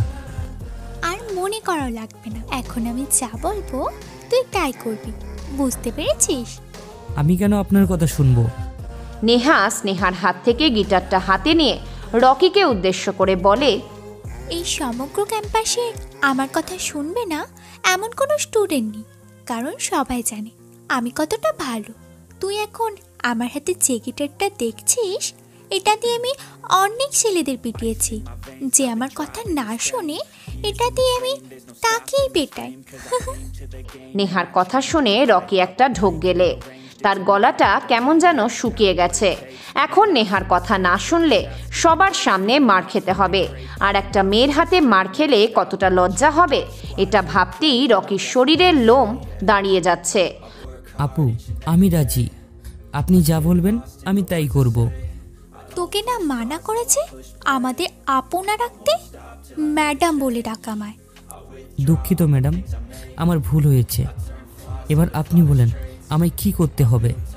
তুই যেহেতু নতুন তাই তোকে বেশি কঠিন কাজ দেব না। তুই এক কাজ কর, সামনের ক্যান্টিনে বসে যে মেয়েটা কফি খাচ্ছে তাকে প্রপোজ করে আয়। রকি ক্যান্টিনের দিকে তাকায়। বেশ কয়েকটা মেয়ে ক্যান্টিনে বসে কফি খাচ্ছে। রকি বুঝতে পারছে না যে নেহা কোন মেয়েকে প্রপোজ করার জন্য তাকে বলছে। সে সামনে ফিরে নেহার দিকে তাকায়। নেহা সহ সকলেই মুচকি হাসছে, কিন্তু কেন? ম্যাডাম ক্যান্টিনে বসে তো বেশ কিছু মেয়ে কফি খাচ্ছে, কিন্তু আপনি কোন মেয়েটার কথা বলছেন? ভালো করে তাকিয়ে দেখ, শাড়ি পরা মেয়েটাকে গিয়ে প্রপোজ করবি তুই। রকি তো অবাক শাড়ি পরা মেয়েটাকে দেখে, কেননা নেহা যেই মেয়েটার কথা বলছে সেটা আর কেউ না, বরং দ্বিতীয় বর্ষের ইকোনমিক্স ক্লাস নেয় অপর্ণা ম্যাডাম নিজেই। রকি কখনো ম্যাডামকে প্রপোজ করতে পারবে না, এটা কখনো সম্ভব হবে না তার জন্য। সে বলে ওঠে, আমি অপর্ণা ম্যাডামকে প্রপোজ করতে পারবো না। আমার কথা অমান্য করার ফল কিন্তু খুবই ভয়াবহ। ম্যাডাম আপনি আমায় অন্য কিছু করতে বলেন, সেটা আমি করব, কিন্তু প্রপোজ করতে পারবো না। তুই লাস্ট বার সুযোগ পাবি, এরপর আর করতে পারবি না, তাই বুঝে শুনে ডিসিশন নে। আমার ডিসিশন নেওয়া হয়ে গেছে, আপনি বলেন আমায় কি করতে হবে। তোর পরিণর প্যান্টটা খোল। রকি সহ বাকি মেয়েদের মুখটা কেমন যেন হাঁ হয়ে গেছে। তারা কেউই ভাবতে পারেনি নেহা রকি নামের ছেলেটাকে এমন কিছু বলবে। সবাই আমার দিকে এমন ভাবে তাকিয়ে আছিস কেন? আর তুই রকি না কি যেন নাম তোর? সে যাই হোক, তুই প্যান্ট না খুলে এমন ভাবে দাঁড়িয়ে আছিস কেন? মানে কি ম্যাডাম, কি বলছেন এইসব? কেন রে, আমার কথা বুঝতে অসুবিধা হচ্ছে? আমি তো বাংলা ভাষায় কথা বলছি। কথা তো বুঝতে পারছি, কিন্তু আপনি আমায় যা বলছেন সেটা কি বুঝে শুনে তারপর বলছেন? আমাকে দেখে কি মনে হয় আমি উল্টাপাল্টা কথা বলি? এখন যেটা বলছি তুই সেটা করবি, নয়তো। এটা আমার সম্মানের ব্যাপার, এমন কাজ আমি কিভাবে করব? তুই তো বলেছিলি আমি যাই বলি না কেন তুই সেটাই করবি। এখন পাল্টি খাচ্ছিস কেন? আমি পারবো না প্যান্ট খুলতে। আমার বাবা পুলিশ কমিশনার, কথাটা ভালো করে শোন। আমি যদি তোকে মেরেও দিই তাহলে আমাকে জেলে যেতে হবে না, আমার বাবা আমাকে বাঁচিয়ে দেবে। কিন্তু আমার হাত থেকে তোকে কে বাঁচাবে? রকির মনের ভিতর হালকা ভয় বিরাজ করছে যখন সে শুনেছে নেহার বাবা পুলিশ কমিশনার। কি করবে রকি সে ঠিক বুঝে উঠতে পারছে না। আশেপাশে অনেকে তাকিয়ে আছে। নেহার বলা কথায় সে যদি সায় দেয় তাহলে মান সম্মান সব কিছু শেষ হয়ে যাবে। রকি তার বেল্টে হাত দেওয়া মাত্র পিছন থেকে মেয়েলি কণ্ঠে কেউ একটা কথা বলে ওঠে। রকি পিছন ফিরে তাকিয়ে দেখে যে রকি বুঝে গেছে তার এখন প্যান্ট খোলা ছাড়া অন্য কোনো উপায় নেই। সে মাথা নিচু করে তার প্যান্টের বেল্টে হাত দেয়। সামনে দাঁড়িয়ে থাকা মেয়েগুলো দাঁত চেপে হাসছে। আশেপাশে স্টুডেন্টগুলো এগিয়ে আসছে। তারা দূর থেকে দেখে বুঝতে পারছে না যে নেহা আর তার টিম মিলে রকির সাথে কি করতে যাচ্ছে। রকি বেল্টের প্রথম অংশ খুলে ফেলার সাথে সাথে সে পিছন থেকে শুনতে পায়, আজকে আবার কোন মুরগি পেলি? আমাকে ছাড়াই শুরু করে দিয়েছিস। দেখছি খেলা, এটা কিন্তু ঠিক না। পিছন থেকে মেয়েলি কণ্ঠে কেউ একটা কথা বলে ওঠে। রকি পিছন ফিরে তাকিয়ে দেখে যে মেয়েটা আর কেউ না, সেই দিনের মেয়েটা যে রকির গালে বিনা দোষে কষে চড় মেরেছিল। মেয়েটা হেঁটে এসে নেহার পাশে দাঁড়ায়। রকি মাথাটা নিচু করে দাঁড়িয়ে আছে। এটা দেখে নেহা রেগে বলে, তুই এখনো বেল্টে হাত দিয়ে দাঁড়িয়ে আছিস? মার খাবার খুব শখ হয়েছে নাকি তোর? রকি বোকার মতো মাথাটা উঁচু করে নেহাদের দিকে তাকায়। রকির চেহারা দেখা মাত্র পরে আসা মেয়েটা বলে ওঠে, আরে এটা তো সেই ছেলেটা সেদিন ক্যাম্পাসে নিজের শরীর দেখিয়ে ঘুরছিল। শ্রাবণী, তুই কি চিনিস নাকি? আগে কখনো দেখেছিস? দেখেছি, কিন্তু চিনি না। তোরা এটাকে মুরগি বানিয়েছিস? যাক, ভালোই হলো, আজকের ক্লাস নিতে হবে। সে আমার কথা শোনেনি, তাই ভাবছি ওর প্যান্ট খুলে সমস্ত ক্যাম্পাসে ঘোরাবো। তাহলে সে এখনো মূর্তির মতো দাঁড়িয়ে আছে কেন? এই যে অমন করে দাঁড়িয়ে আছিস কেন? তুই নিজের কাজটা করবি নাকি মেয়েদের হাত দিয়ে তোর প্যান্টটা খোলাবো? কোনটা করব? জবাব দে। আমি নিজেই খুলছি। তাহলে দেরি না করে শুরু কর, আমরা আর অপেক্ষা করতে পারছি না যে। রকি মাথাটা নিচু করে প্যান্ট থেকে বেল্টটা খুলে ফেলে। আস্তে আস্তে করে প্যান্টটা সে যত নিচে নামাচ্ছে তার মনের ভিতর রাগ আর প্রতিহিংসা ততটা বেড়ে যাচ্ছে। রকি তার সম্পূর্ণ প্যান্টটা খুলে হাতে নিয়ে দাঁড়ায়। নিচে অবশ্য তার শর্ট প্যান্ট পরা ছিল। তবুও লজ্জায় রকি কি করবে বুঝতে পারছে না। আশেপাশে সকল স্টুডেন্ট রকির কাণ্ড দেখে হাসছে। হঠাৎ স্নেহা বলে ওঠে, ছেলেটাকে কিন্তু এখন জনি সিংসের মতো লাগছে। যা বলেছিস স্নেহা তুই। আমার তো মনে হচ্ছে ওর শার্টটা খুলে ফেললে আরো বিনোদন পাওয়া যাবে। তাহলে আর দেরি কেন? ছেলেটাকে বল এবার শার্টটাও খুলে ফেলতে। আরে না, এমনিতে ছেলেটার যে অবস্থা হয়েছে, শার্ট আর প্যান্ট ছাড়া তো রাস্তায় বের হলেই জনগণকে জুত্তা পেটা করবে। সবাই হাসছে আর রকি মন খারাপ করে দাঁড়িয়ে আছে। এবারে স্নেহা রকিকে উদ্দেশ্য করে বলে, এই তুই কাল থেকে ক্যাম্পাসে আসলে চুলগুলো একদম শূন্য করে আসবি। আমি আমার চুল এত ছোট করব কেন? আরে বোকা ছেলে, তুই টাকলা হলে তোকে একেবারে জনি সিংসের মতো লাগবে। জনি সিংস আবার কে? রকির এমন কথা শুনে টিশা একটু এসে বলতে থাকে, জনি সিংস নাটকে অভিনয় করে, কখনো ডাক্তার, কখনো টিচার, কখনো পাইলট, কখনো আবার ইঞ্জিনিয়ার। বুঝতে পেরেছিস? তার মানে উনি অনেক বড় মাপের একজন নায়ক। অনেক অনেক বড় মাপের, আর আমাদের সকলের পছন্দেরও নায়ক বটে। আমি আমার মতো আছি, এটাই যথেষ্ট। এত বড় নায়কের মতো হওয়া লাগবে না আমার। সেটা তোর ইচ্ছে। এই ছেলে, তুই এখন এখান থেকে যা। কেন রে শ্রাবণী? এই মাত্রই তোকে ধরেছি, আরো পরে ছাড়ি? বেচারার এটুকু শিক্ষায় যথেষ্ট। এখন আমাদের সারা জীবন মনে রাখবে যে এই ক্যাম্পাসের মেয়েরা কতটা ভয়ঙ্কর। শ্রাবণী রকিকে হাত দিয়ে ইশারা করে এখান থেকে চলে যাওয়ার জন্য। রকি প্যান্টটা সকলের সামনে পড়তে নিলেই নেহা একটু জোরে বলে ওঠে, সাহস তো কম না তোর, এখানেই প্যান্ট পরছিস? ম্যাডাম তাহলে কোথায় যেয়ে প্যান্ট পরবো? তুই বাসায় গিয়ে প্যান্ট পরবি, এর আগে না। সমস্ত রাস্তার লোকেরা তোকে দেখে মজা নেবে, এটা চাই আমি। ম্যাডাম আমি আপনার সাথে কি করেছি যে আপনি আমার সাথে এমন করছেন? ভুল করেছিস তুই, যার ক্ষমা কখনো আমি তোকে করব না। তুই যা এখান থেকে। রকি প্যান্টটা কাঁধে ঝুলিয়ে পিছনের দিকে হাঁটা ধরে। শহীদ মিনারের উপর এখনো বসে আছে রকিব সহ তার দলবল। রকিকে এই অবস্থায় দেখে সবাই হাসাহাসি করছে। রকি তাদের প্রতিবাদ না করে মাথাটা নিচু করে চলে আসে। রকিব শহীদ মিনারের উপর বসে বসে চিন্তা করছে রকি কে, কি তার পরিচয়? তার কাছে এখন ক্যাম্পাসে আসা নতুন ছেলে রকিকে খুব রহস্যময় লাগছে। রকিব মনে মনে বলতে থাকে, ক্যাম্পাসে আজ হঠাৎ পুলিশ এসেছে কেন? এসেই রকির কাছে চলে গেছে, আবার অফিসারটা রকিকে রকি ভাই বলে সম্বোধন করেছে। তাহলে কি রকি কোনো গ্যাং লিডার? কিন্তু পুলিশ অফিসার রকিকে ধরেনি কেন? হিসাব মিলাতে পারছে না রকিব।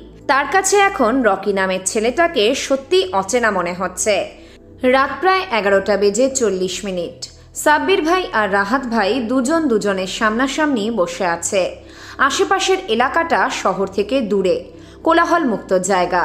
চারিদিকে জোনাকি পোকার ডাক, দূর থেকে ভেসে আসা হিংস্র শিয়াল কুকুরের ডাক নীরব পরিবেশটাকে আরো মনোরম করে ফেলেছে। তার মধ্যেই সাব্বির বলে ওঠে, রাহাত, এই ডিলটা আমার জন্য খুব গুরুত্বপূর্ণ। 4 কোটি টাকার খেলা এখানে, তাই আমি এটা মিস করতে চাই না। রাহাত মুচকি হাসে সাব্বিরের কথা শুনে। সে জানে সাব্বির টাকার ব্যাপারে খুব সিরিয়াস। যখনই কোনো বড় ডিল হয় তখনই 15% শেয়ার তার নামে থাকে। রাহাত তার আঙুলের ফাঁকের জ্বলন্ত সিগারেটে জোরে একটা টান দিয়ে বলতে থাকে, সাবির, তোর কাছে টাকা হচ্ছে সবচেয়ে বড় নেশা, ঠিক তেমনই আমার কাছে মেয়ে মানুষ হচ্ছে বড় নেশা। এখন এই ডিলটা যেমন তোর গুরুত্বপূর্ণ, ঠিক তেমনই আমারও গুরুত্বপূর্ণ। কিন্তু কি রাহাত? সালমান ভাই চায় না তুই কোনো ঝামেলা করিস এই ডিলটা নিয়ে। তবে তুই এই ডিলটা পাবি, আর এই কাজে তুই টাকাও পাবি 14%। রাজি থাকলে হাতের কাগজটা শেষ করব। বললাম তো কোনো প্রকার ঝামেলা করবা না, আর 14%-এ আমি রাজি আছি। আমি জানি সাবির যা করে ভেবে চিন্তেই করে। তাহলে এবার তোর ব্যাগটা দে, আমারটা নিয়ে যা। সাব্বির তার একটা লোককে হাত দিয়ে ইশারা করে। সাব্বিরের লোক রাহাতের একটা লোকের হাতে ব্যাগ আদান প্রদান করে। এক ব্যাগে রয়েছে টাকা আর অন্য ব্যাগে রয়েছে ইয়াবা। এ ধরনের কাজ সাধারণত রাতেই হয়, কারণ দিনের সময় পুলিশের ভয় থাকে। রাতের সময় যে পুলিশের ভয় নেই তা না, তবে রাতের সময় সিকিউরিটিটা কম থাকে, যার কারণে এই সকল কাজ রাতে বেশি হয়। সাব্বির বসা থেকে উঠে দাঁড়ায়। রাহাত আরেকটা সিগারেট জ্বালিয়ে বসা থেকে উঠবে, তখনই একটা বাইক এসে থামে তাদের সামনে। বাইকের উপর স্থির হয়ে বসে আছে লোকটি। পরনে তার লম্বা কালো কালারের টুপি, কালো প্যান্ট, কালো বুট। লম্বা টুপির জন্য চেহারাটা বোঝা যাচ্ছে না, তবে বাইক নিয়ে আসা আগন্তুকটা যে তার ঠোঁটের কোণে সিগারেট জ্বালিয়ে রেখেছে এটা সকলে বুঝতে পারছে। আগন্তুক কাউকে কিছু না বলে শুধু সিগারেট টানছে। এটা দেখে সাব্বির যায় রেগে। সাব্বির রেগে বলতে থাকে, এই কে তুই? এখানে কি জন্য এসেছিস? আগন্তুক কিছু না বলে সিগারেটের টান দিয়ে ধোঁয়াগুলো উপরের দিকে ছেড়ে হো হো করে হাসতে থাকে। আগন্তুকের হাসি দেখে রাহাতেরও রাগ উঠে যায়। সে কাউকে কিছু না বলে তার পিছন থেকে গান বের করে ট্রিগারে চাপ দেবে, এমন সময় আগন্তুক সিগারেটটা মাটিতে ফেলে পায়ের সাহায্যে পিষে বলতে থাকে, আহা, এত তাড়াহুড়া কিসের? আয় শান্ত হয়ে বসি, বসে না হয় শান্তিতে কথা বলি। এত উত্তেজিত হলে তো হবে না। শান্তিতে কথা, তাও আবার তোর সাথে? আমাদের অনেক কাজ আছে, এখন সময় নেই কথা বলার। তুই এখানে কিভাবে আসলি? আগন্তুক আবারও হো হো করে হেসে বলতে থাকে। কি ভয়ঙ্কর তার হাসি! সাধারণ জনগণ শুনলে অবশ্যই তারা ভয় পেয়ে যাবে, যেখানে সাব্বির আর রাহাতের মতো মাস্তান সামান্য ভয় পেয়ে গেছে। আমার সাথে কথা না বললে তো তোদের ডিলটা ফাইনাল হবে না। কি চাই তোর? এই তো ভালো প্রশ্ন। তোদের এই ডিল থেকে 50% শেয়ার আমার চাই। আগন্তুকের এমন কথা শুনে সাব্বির আর রাহাত হাসতে থাকে। সাব্বির তার পিস্তলটা বের করে টেবিলের উপর নাড়াতে নাড়াতে বলে, যদি 1%ও শেয়ার না দেই তাহলে কি করবি? যদি তোরা কিছুক্ষণ পর আমার পা ধরে বলিস 90% শেয়ার আমাকে দিবি, তখন কেমন লাগবে? রাহাত আর সময় নষ্ট না করে দৌড়ে গিয়ে আগন্তুকের মাথায় পিস্তলটা ধরে। আগন্তুক জোরে জোরে হাসতে থাকে রাহাতের কাণ্ড দেখে। খুব হাসি পাচ্ছে তোর, তাই না? মৃত্যুর আগে হেসে নে যত পারিস। এই রাহাত, কথা বলে সময় নষ্ট করছিস কেন? হাতের কাজ তাড়াতাড়ি শেষ কর, আস্তানায় যেতে হবে। হাতের কাজ পরেও করতে পারবি, এখন একটু পিছনের দিকে তাকিয়ে দেখ।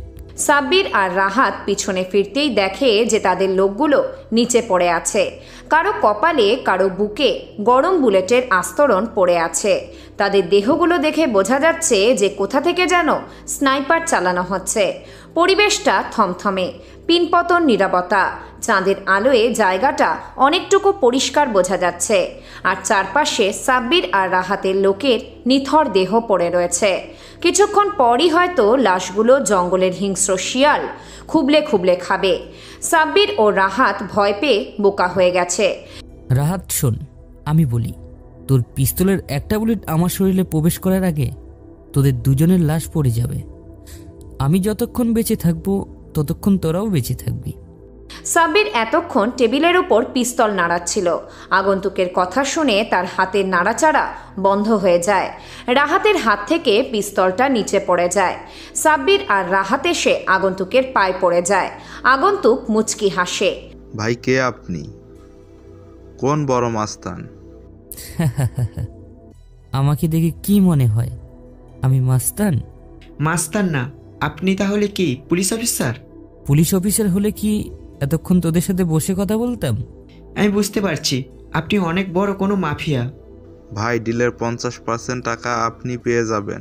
আমাদেরকে দয়া করে কিছু করবেন না। কি রে, বলেছিলাম না আমার পা ধরে ক্ষমা চাইবি? আগন্তুক বসা থেকে উঠে দাঁড়িয়ে কোমরের কভার পয়েন্ট থেকে গানটা হাতে নিয়ে সাব্বিরের কপাল বরাবর তাক করে। সাব্বির এটা দেখে ভয় পেয়ে যায়। আগন্তুক সময় নষ্ট না করে ট্রিগারে চাপ দেয়। পরপর 5টা বুলেট সাব্বিরের কপাল নষ্ট করে। সাব্বির নিচে পড়ে যায়। তার চোখ মুখ থেকে রক্ত বের হচ্ছে। সাব্বিরের এমন অবস্থা দেখে রাহাত কান্না করতে করতে আগন্তুকের পা ধরে। আগন্তুকের ঠোঁটের কোণে হাসি রেখা ফুটে উঠেছে। সে রাহাতকে উদ্দেশ্য করে বলতে থাকে, তোকে মারবো না, তুই যে সালমানকে একটা কথা বলবি, শত্রুকে বিশ্বাস করা যায় কিন্তু বেঈমানকে নয়। প্রস্তুতি গ্রহণ কর, সামনে মৃত্যুর খেলা শুরু হবে। কথাটা বলে আগন্তুক তার বাইক নিয়ে অন্ধকারে মিলিয়ে যায়। রাহাত সেখানে বসে না থেকে উঠে দাঁড়ায়। 2টো কালো ব্যাগ মাটিতে পড়ে আছে। সে ব্যাগ দুটো হাতে নিয়ে গাড়িতে রাখে। সে এখানে আর সময় নষ্ট না করে গাড়ি স্টার্ট দেয়। এখন তাকে যেতে হবে দূর অজানায়, যেখানে রয়েছে আগন্তুকের মূল রহস্য। সকাল 6:40। কাকের ডাকে আলভির ঘুম ভেঙে যায়। শহরে কালো কাকের অভাব নেই। সকাল হতে না হতেই তাদের উপদ্রব বেড়েই যায়। মূলত খাবারের জন্যই তারা এত ডাকাডাকি করে, কিন্তু মানুষ তাদের ভাষা কোনোভাবেই বুঝতে পারে না। আলভি আবারও ঘুমানোর চেষ্টা করে, কিন্তু ঘুম আর আলভির চোখে হানা দেয় না। শহরের কাকগুলো এমনই। আলভি বিরক্ত হয়ে চলে যায় ফ্রেশ হতে। ফ্রেশ হয়ে এসে ভাবতে থাকে ছাদে গেলে মন্দ হয় না, যেই ভাবা সেই কাজ। ছাদে এসে আলভির মনটা ভালো হয়ে যায়, কারণ চারিদিক থেকে শীতল হাওয়া, হালকা হালকা করে সূর্য তার আলো ছড়াচ্ছে। শান্ত পরিবেশ, মাঝে মধ্যে গাড়ি হর্ন দিচ্ছে, তার সাথে কাকের বিরক্ত করা ডাক। আলভি সময় এবং পরিবেশটা মন দিয়ে উপভোগ করছে। এত সকালে আপনি ছাদে কি করছেন? হঠাৎ পিছন থেকে মেইলি কণ্ঠে কেউ কথাটা বলে ওঠে। আলভি পিছনে ফিরে তাকায়। একটা হলদে পরী দাঁড়িয়ে আছে। জান্নাত মেয়েটা অসম্ভব পরিমাণে সুন্দরী, যাকে একবার দেখলে পরের বার মানুষ ফিরে তাকিয়ে দেখবেই।